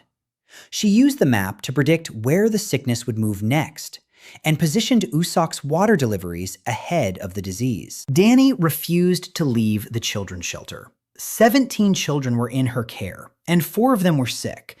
She stayed with them day and night. She sang to them and wiped their faces and fed them healing water. And when the youngest girl seized in the night, Dani held her until the shaking stopped. U-sok found her on the 6th morning, asleep on the floor with the girl in her arms, both of them breathing, both of them alive. The system tracked it all. Quest: heal the village epidemic. Progress: 40 of 47 recovered. 41, 45. On the 7th day, the last patient's fever broke. 47 of 47. The 2 who had died before U-sok could reach them remained as marks in Sonbi's ledger and stones on the hillside. He could not save everyone. The system could not undo death. That knowledge sat in him like a weight he would carry from now on. Quest complete. Reward: Level 12. Healing water enhanced. New property: purification. Water can now neutralize toxins and prevent disease spread. He tested it immediately. He poured purification water into the village's main water channel and watched it flow through the settlement. Within a day, the air smelled different, cleaner. The lingering traces of sickness faded. No new cases appeared. The epidemic was over. The village came back to life, slowly. People emerged from their houses. The market reopened. Work resumed in the fields. But something had shifted. The villagers looked at U-sok differently now. Before the epidemic, he was the man with the spring, the guardian, a figure of respect and gratitude. Now he was something else. He had walked among the dying and brought water that pulled them back. He had not slept for 5 days.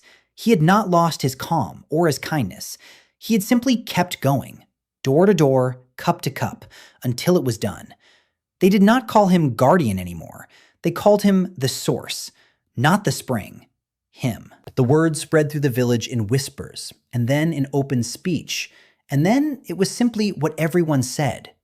U-seok the source. He did not like it. He told Sonbi to stop it. She said she could not stop a river from flowing, and she could not stop people from naming what they saw. She said the name was useful. It reinforced his authority without requiring force. She said he should accept it. He did not accept it, but he stopped arguing. Yeonhwa came to him the night after the epidemic ended. He was sitting by the well, exhausted. 5 days without sleep had carved hollows under his eyes, and his hands trembled. She knelt in front of him and took his hands in hers. She held them still. She looked at him and said nothing for a long time. Then she leaned forward and pressed her forehead against his. They stayed like that, foreheads touching, eyes closed, breathing together. It was not a kiss. It was something more honest than a kiss. It was two people who had carried the same weight, arriving at the same place of rest. When she pulled back, her eyes were wet. She said he needed to sleep. He said he would. She said now. She pulled him to his feet and led him inside and made him lie on his mat and sat beside him until his eyes closed. He slept for 14 hours. When he woke, Dani was curled on the mat beside him, with her hand on his sleeve, and Yeon-hwa was on his other side, sitting with her back against the wall and her eyes half closed. Sonbi sat at the table with her ledger, working by lamplight. All three of them in the room. All three of them where they had chosen to be. The county magistrate arrived in person at the start of the 7th month. He came with 20 soldiers and 2 scribes and a palanquin draped in blue cloth. His name was Magistrate Kwon, and he was a careful man with a thin face and careful eyes that moved faster than his words. He had heard about the epidemic. He had heard that every patient recovered. He had heard about the water that cured fever and the man they called the source. He had also heard about green fields where nothing should grow and a population that had tripled in 3 months. He came to see for himself. Sonbi met him at the village edge. She was dressed in her best clothing, which was a simple hanbok she had sewn from cloth bought at Pilsu's market. But she wore it like armor and spoke to the magistrate in classical formal Korean with the diction of a scholar's daughter addressing a county official. Magistrate Kwon recognized quality when he heard it. He dismounted his palanquin and spoke to her directly. She gave him a tour. The fields, the granaries, the water channel, the new housing on the hillside. She presented figures, population, crop yields, water allocation, tax payments up to date. She showed him the ledger with every entry in her precise hand. She was performing, and she was brilliant at it. Every number was chosen to impress without alarming. Every answer anticipated his next question. Magistrate Kwon listened and nodded and said little. Then he asked to see the spring. U-seok stood by the well. He had washed and put on clean clothes and tried to look like a simple village leader, and not a man who could summon water from nothing. Kwon looked at him, and then at the well, and then at the fields spreading green across the valley. He asked U-seok directly how a single underground spring could produce enough water for 200 people and 14 rice paddies. U-seok said the spring ran deep. He said his father had found it years ago, and the drought had lowered the water table until it seemed dry. He said recent shifts in the underground flow had restored it. He kept his voice steady and his words simple. Kwon listened. Then he smiled. It was not a warm smile. It was the smile of a man who recognized a lie and chose not to challenge it yet. He said the kingdom was suffering, The Great Drought had destroyed half the southern provinces. The capital received reports of starvation and unrest daily. And here was Mulgo-gok, a green valley producing rice, while the rest of the south turned to dust. He said the royal court would be very interested. Sonbi stepped in. She said Mulgo-gok welcomed the court's interest and wished to be a loyal subject of the crown. She said the village would be honored to increase its tax contribution. She proposed doubling the water shipments. She proposed sending rice to the county granary as well. She was buying time with generosity, giving more to prevent taking. Kwon accepted. He told his scribes to note the new contribution amounts. Then he walked to the edge of the furthest paddy and stood there for a long time, looking at the rice. U-sok watched him from across the field. He could see the magistrate's mind working. Kwon was not a greedy man. He was not a cruel man. He was a bureaucrat in a dying kingdom, and he had just found the only source of life in 1,000 miles of death. He would report what he saw. And that report would climb the chain of authority until it reached someone with the power to take everything U-sok had built. The soldiers stayed for 2 days. They camped at the village edge and drew water from the well and ate rice from the communal kitchen. They were polite because their commander told them to be polite. But U-sok saw them counting things: houses, people, fields, exits. They were not guests. They were assessors. On the second night, Cho Daegam appeared. He had not been to Mulgo-gok since the initial negotiation. He arrived without his palanquin this time, just 2 retainers and a horse. He found Magistrate Kwon at the village center, and the 2 men spoke privately for an hour. Sonbi could not hear what they said, but she watched them from across the square and told U-sok later that she could read the shape of the conversation from their postures. Cho Daegam was deferential. Kwon was interested. They were making an arrangement. After Kwon left, Cho Daegam came to see U-sok. He was different this time, less smooth, more direct. He said the magistrate's visit changed things. He said the county would want more than water and rice. He said the royal court would hear about Mulgo-gok and send inspectors, and those inspectors would not be county clerks with tablets. They would be court officials with the power to seize land and relocate populations and arrest anyone suspected of forbidden practices. He looked at U-sok with eyes that had seen the water column during the bandit confrontation. He had not been there, but word reached him within a day. He said he did not know what U-sok was. He did not care.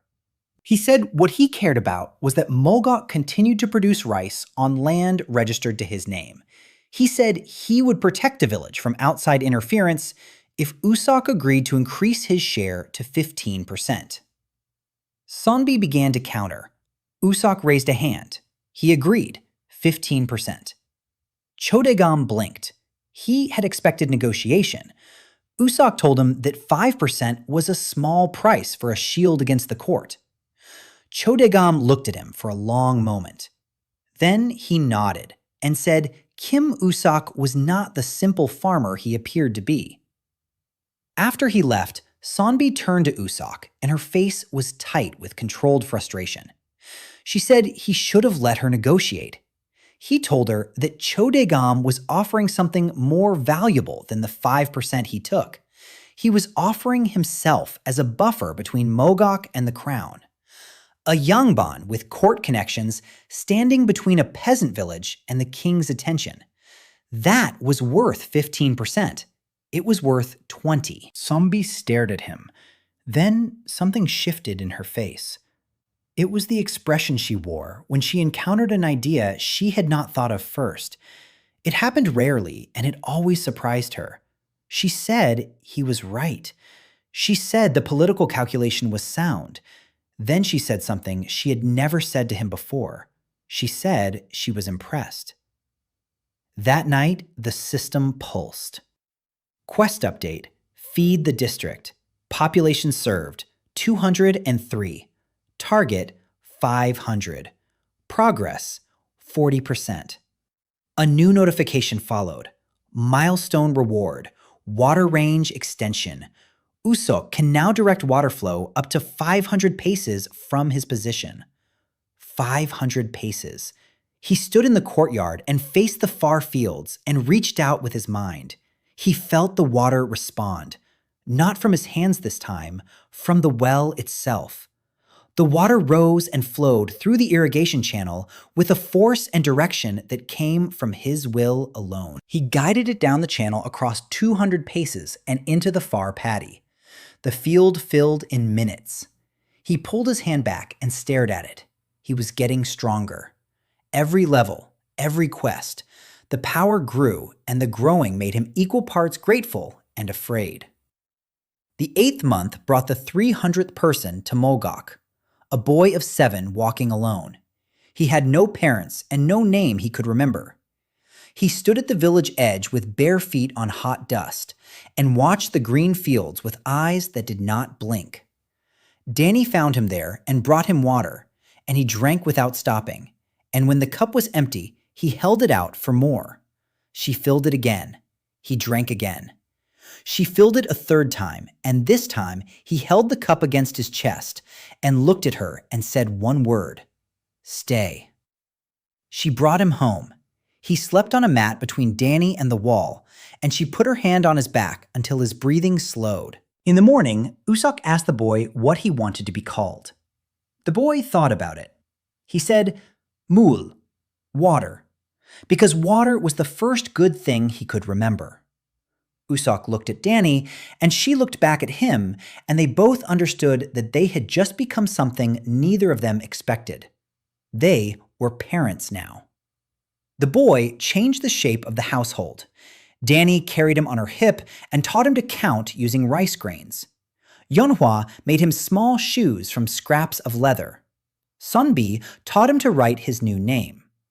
3 women and a man and a boy in a house that had been empty 2 seasons ago. It felt full. It felt like something worth fighting for. The fields now numbered 22. More than half the valley floor was green. The irrigation channels ran like veins from the well outward, carrying water to the farthest paddies. U-sok directed the flow with his mind from the courtyard. He no longer needed to walk to each field. He sat on the well rim and reached out with his will, and the water obeyed. Level 13 had given him precision. He could flood one paddy while leaving the next dry. He could increase flow to a struggling section and reduce it to one that was waterlogged. He was learning the land the way a musician learns an instrument, by feel. The population required structure beyond what Sonbi alone could manage. She established a council, 5 people elected by the settlers to represent different sections of the growing town. A council of farmers and craftspeople and merchants who met weekly to discuss allocation and disputes and planning. Sonbi chaired the meetings. She let the council speak and debate and argue. Then she summarized the decision and recorded it and made sure it was followed. It was governance, rough and informal, but functional. U-sok attended the first meeting and the second, and then stopped attending. He told Sonbi he was not needed. She ran it better without him standing there making people defer to the source instead of speaking their minds. She looked at him with something that might have been gratitude and might have been affection. They were becoming harder to tell apart. She came to him that night in the courtyard. The autumn air was cool for the first time in months. She carried 2 cups of barley tea. She gave one to U-sok and sat beside him on the wall. They drank in silence. Then she said she had been thinking about what she was before she came to this house. She said she was a scholar's daughter with a library of useless knowledge and a pride that kept her warm when she had no blanket. She said she had despised the idea of marrying beneath her station. She said station meant nothing when the world dried up and blew away. She paused. She said she no longer considered this house beneath anything. She said U-sok had given her something no man of her class ever offered. He asked what? She said purpose. She said in her father's house, she was an ornament. In U-sok's house, she was the mind that kept 300 people alive. No one had ever needed her mind before. She looked at him, and her sharp edges softened, and he saw the woman behind the armor for the first time. He told her he needed her, not just her mind, all of her. The sharp words and the precise handwriting, and the way she stood up to magistrates without blinking, and the way she sat up late with the lamp and the ledger working while everyone else slept. He said the village could not exist without her, and neither could he. She did not respond for a long time. Then she reached over and straightened the collar of his jacket. A small gesture, precise, the way she did everything. But her hand lingered on the fabric near his throat, and when she pulled it away, her fingers trailed across his skin, and the touch carried everything she could not yet say. The royal inspector arrived in the 9th month. His name was Inspector Go, and he came from the capital with a retinue of 12 officials and 30 palace guards. He carried a royal warrant signed with the king's seal, authorizing him to investigate the source of water in Mulgo-gok and determine whether it posed a benefit or threat to the kingdom. Benefit or threat? U-sok heard the words and understood that they were the only two options the crown could imagine. Go was not like Kwon, the county magistrate. Kwon was a bureaucrat counting numbers. Go was a hunter, tracking something he could not yet see. He had cold eyes and a quiet voice, and he asked questions the way a surgeon used a knife, precisely and without hesitation. He spent a week in Mulgo-gok. He examined the well, he tasted the water, he walked every field and counted every stalk. He interviewed villagers, he spoke with Cho De-gam, he spoke with Magistrate Kwon, he spoke with the trader Pilsu, who, for once, had nothing clever to say. Then he sat with U-sok. They met in the main room of U-sok's house. Sonbi was present. Yeon-hwa stood outside the door, close enough to hear. Go sat across from U-sok and studied him the way a scholar studies a text he suspects is forged. He said the royal court was divided. Some ministers believed Mulgo-gok was a blessing from heaven. Others believed it was sorcery. A third faction believed it was a natural phenomenon being exploited by a clever peasant. He said each faction would respond differently. The blessing faction wanted to build a temple. The sorcery faction wanted an arrest. The natural phenomenon faction wanted a survey and taxation. He asked U-sok which he preferred. U-sok said he preferred to be left alone to grow rice and raise his family.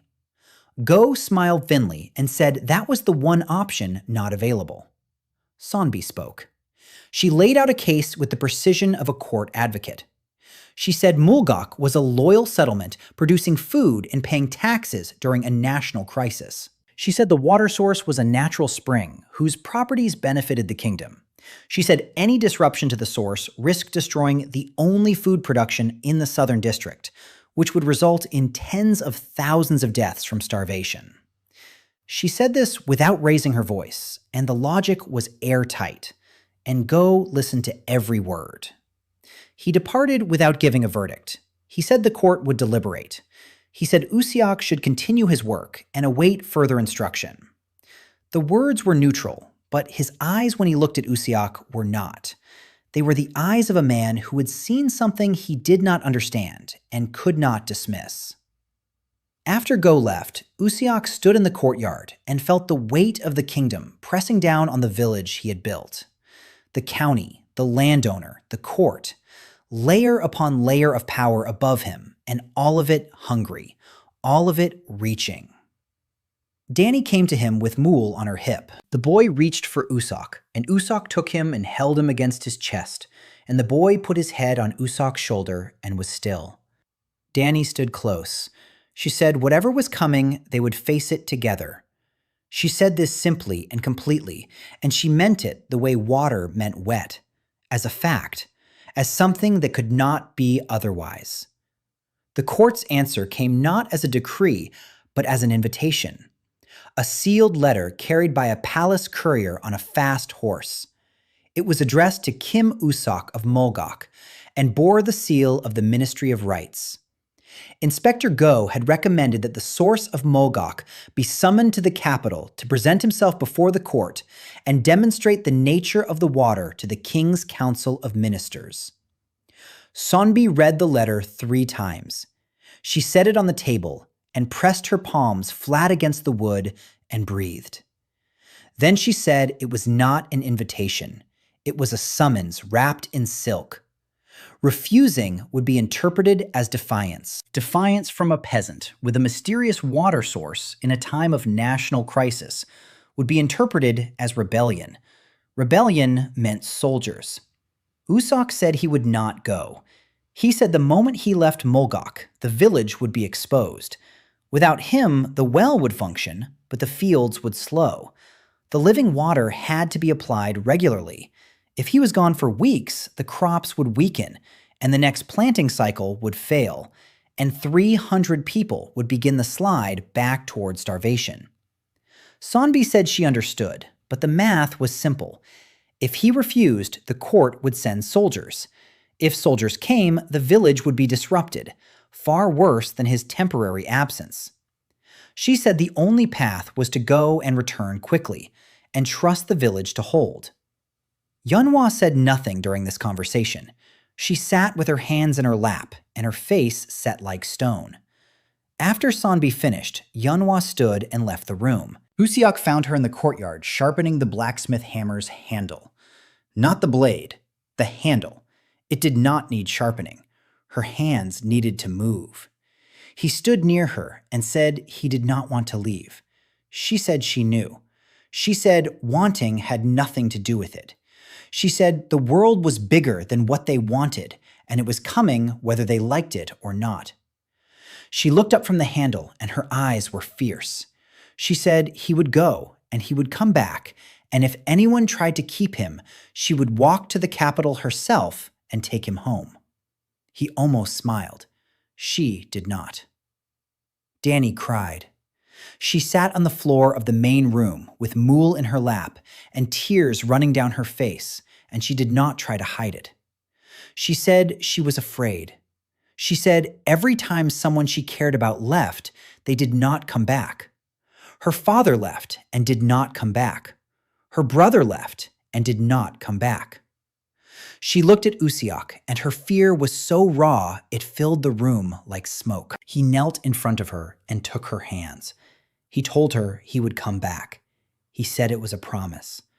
She gripped his hands so tight her knuckles went white. Muly looked between them with wide, solemn eyes and patted U-sok's cheek with one small hand. He spent 3 days preparing. He flooded every field with living water until the plants were gorged. He filled every cistern and barrel in the village to the brim. He showed Yeonhwa where the secondary well catchments were and told her to ration if the main flow slowed. He gave Sonbi written authority to speak for the village in his absence.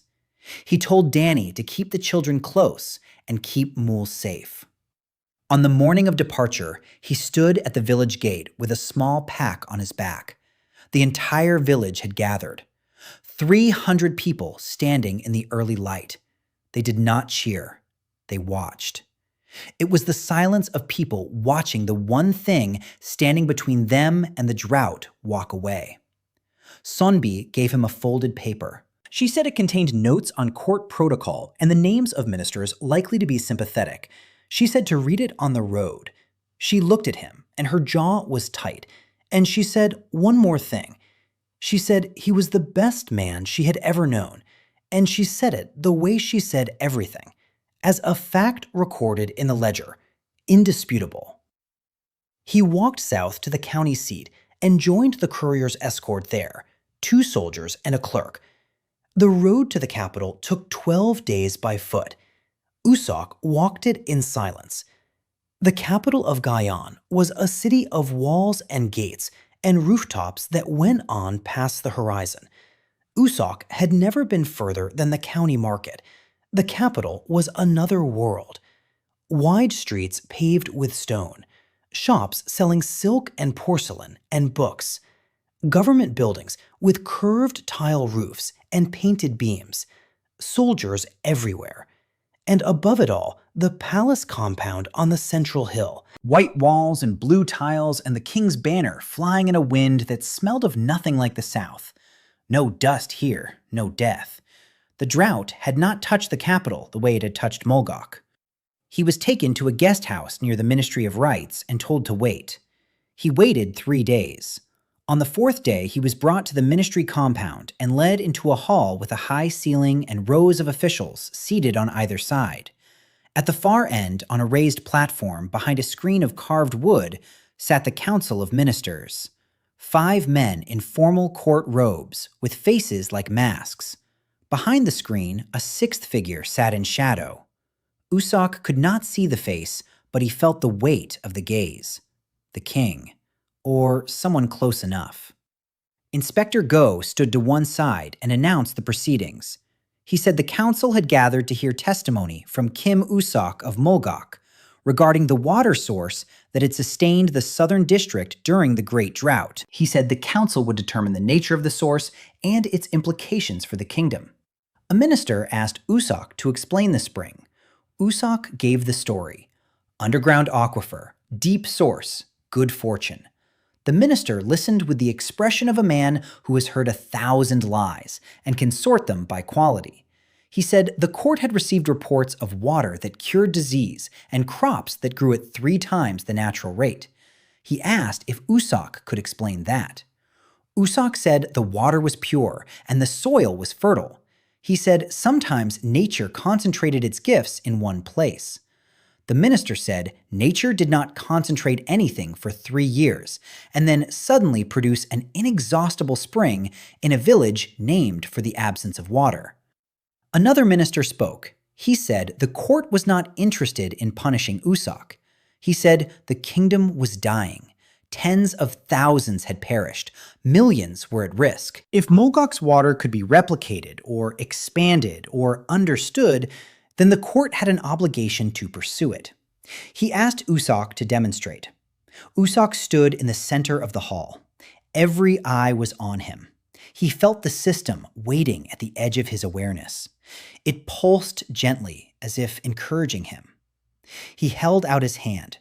A stream of clear water poured from his palm into the stone floor.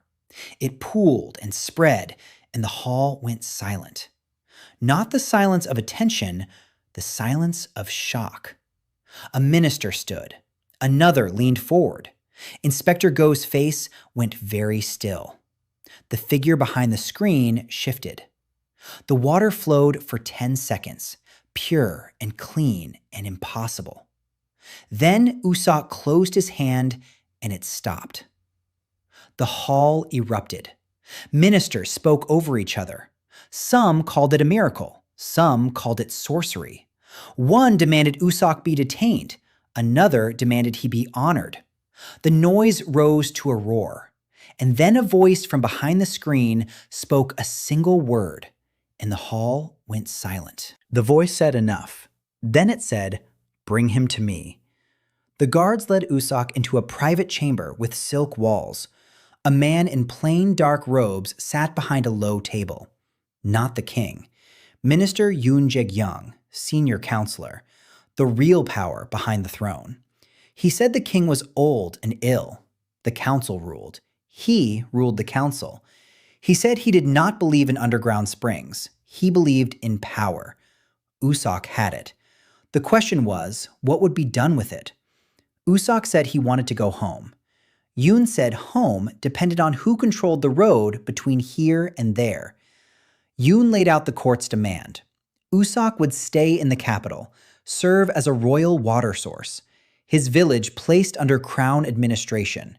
His family brought to the capital as honored guests. The word guests meant hostages, and both men knew it. U-sok said no. He said the water flowed only because he gave freely. Compel him, and it would stop. Yoon studied him for a long time. Then he said something unexpected. He said there was another, a man named Kal Taeho, the Reservoir. 3 years ago, he appeared in the northern mountains. He could pull water from rivers and soil and hold it inside himself. The northern lords paid him in gold. He drained the south to feed the north.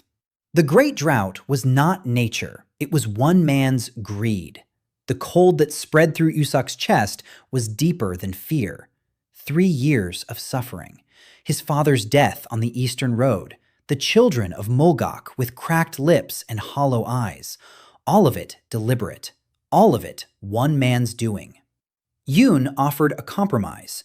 U-sok would return to Mulgo-gok with a royal title, Water Guardian of the Southern District, legal authority over 6 counties, crown protection.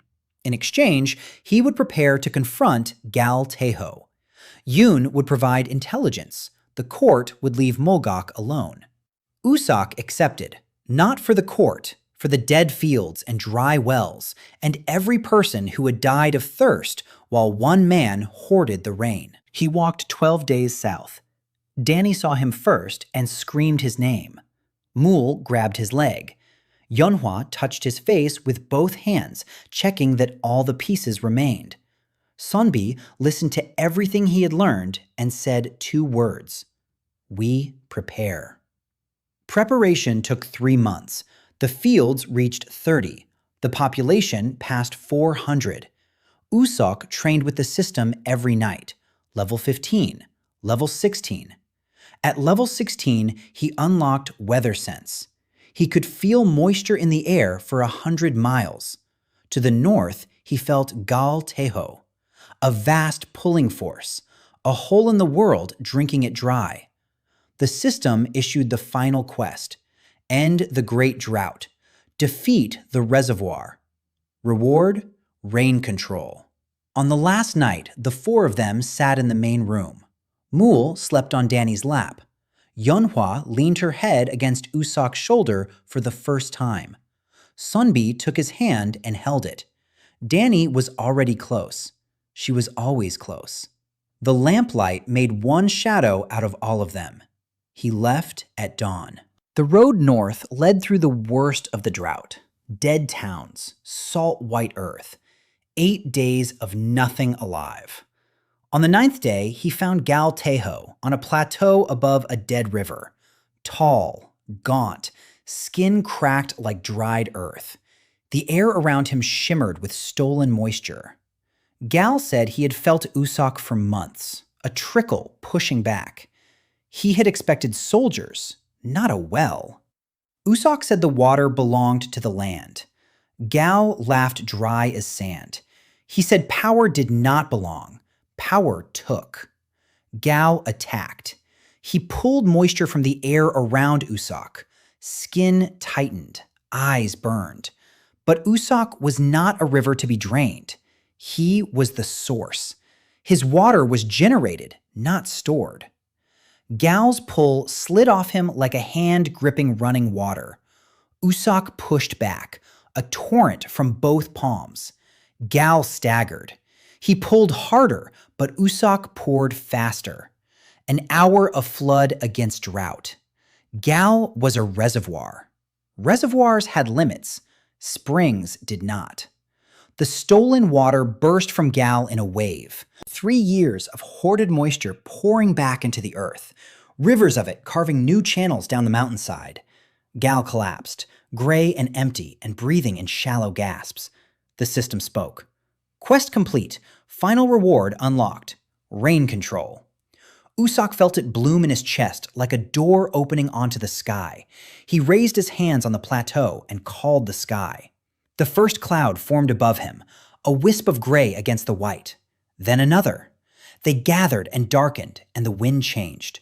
Cool air moved across dead earth for the first time in 3 years. Lightning flickered, thunder rolled. The rain came.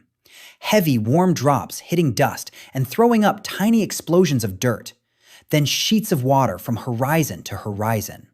Dust became mud. Mud became puddles. Puddles became streams, finding old riverbeds and filling them. U-sok stood with his arms raised and rain pouring down his face, and it was the most beautiful thing he had ever felt. Not because it was his water, because it was everyone's water. He held the rain for 3 hours. The clouds spread south across the kingdom. Rivers refilled. Wells overflowed.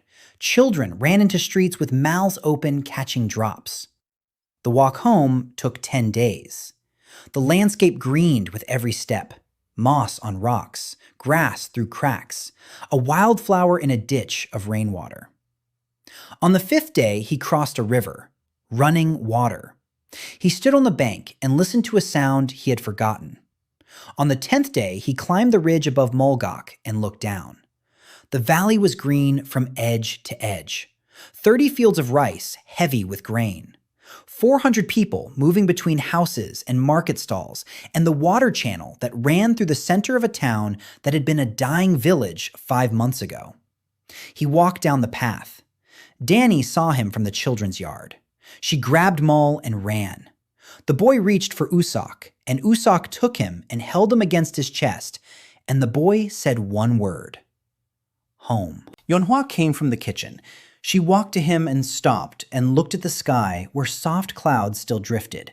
She looked back at him. She said he brought the rain. He said it was always there. Someone just had to let it fall. She put her hand on his chest over his heart and felt it beating and closed her eyes. Sonbi stood in the doorway of the house with her ledger under her arm and her eyes bright. She said the rain had been falling for 6 days. She said every field in the district was flooded. She said the county magistrate had sent 3 messages asking what happened. She said she told him heaven had answered. She looked at U-sok, and the corner of her mouth lifted into the rarest thing in Mulgo-gok, Sonbi smiling. That evening, the 5 of them sat in the courtyard. U-sok and Yeonhwa and Sonbi and Dani and Muly. The rain had stopped, but the clouds remained. The air smelled of wet earth and growing things. Muly sat on U-sok's lap, eating rice with both hands. Dani leaned against U-sok's arm and hummed a song. Yeonhwa sat close, with her shoulder against his. Sonbi sat across from them, with her ledger open, recording the day's rainfall. And she looked up and caught U-sok's eye and held it, and the look between them was worth more than anything written on any page. U-sok looked at the sky. The clouds moved slowly south, carrying water to places that had not seen it in 3 years. Somewhere out there, old farmers were kneeling in wet fields. Somewhere, children were laughing in puddles. Somewhere, a river was running again for the first time since before they were born. He had been a water carrier's son with an empty well and nothing to give. Now the rain fell because he asked it to. But the power was not the point. It had never been the point. The point was Dani's humming and Muly's sticky fingers and Yeonhwa's shoulder warm against his and Sonbi's pen scratching in the lamplight. The point was that he had been given the chance to carry water for people who were thirsty, and he had not put the buckets down. His father used to say water was the most honest thing in the world. It went where it was needed. It never lied. U-sok closed his eyes and felt the moisture in the air and the rain in the clouds and the rivers filling and the wells rising and the whole broken kingdom slowly drinking its fill. The water flowed through him and past him and beyond him to places he would never see and people he would never meet. And that was enough. That had always been enough.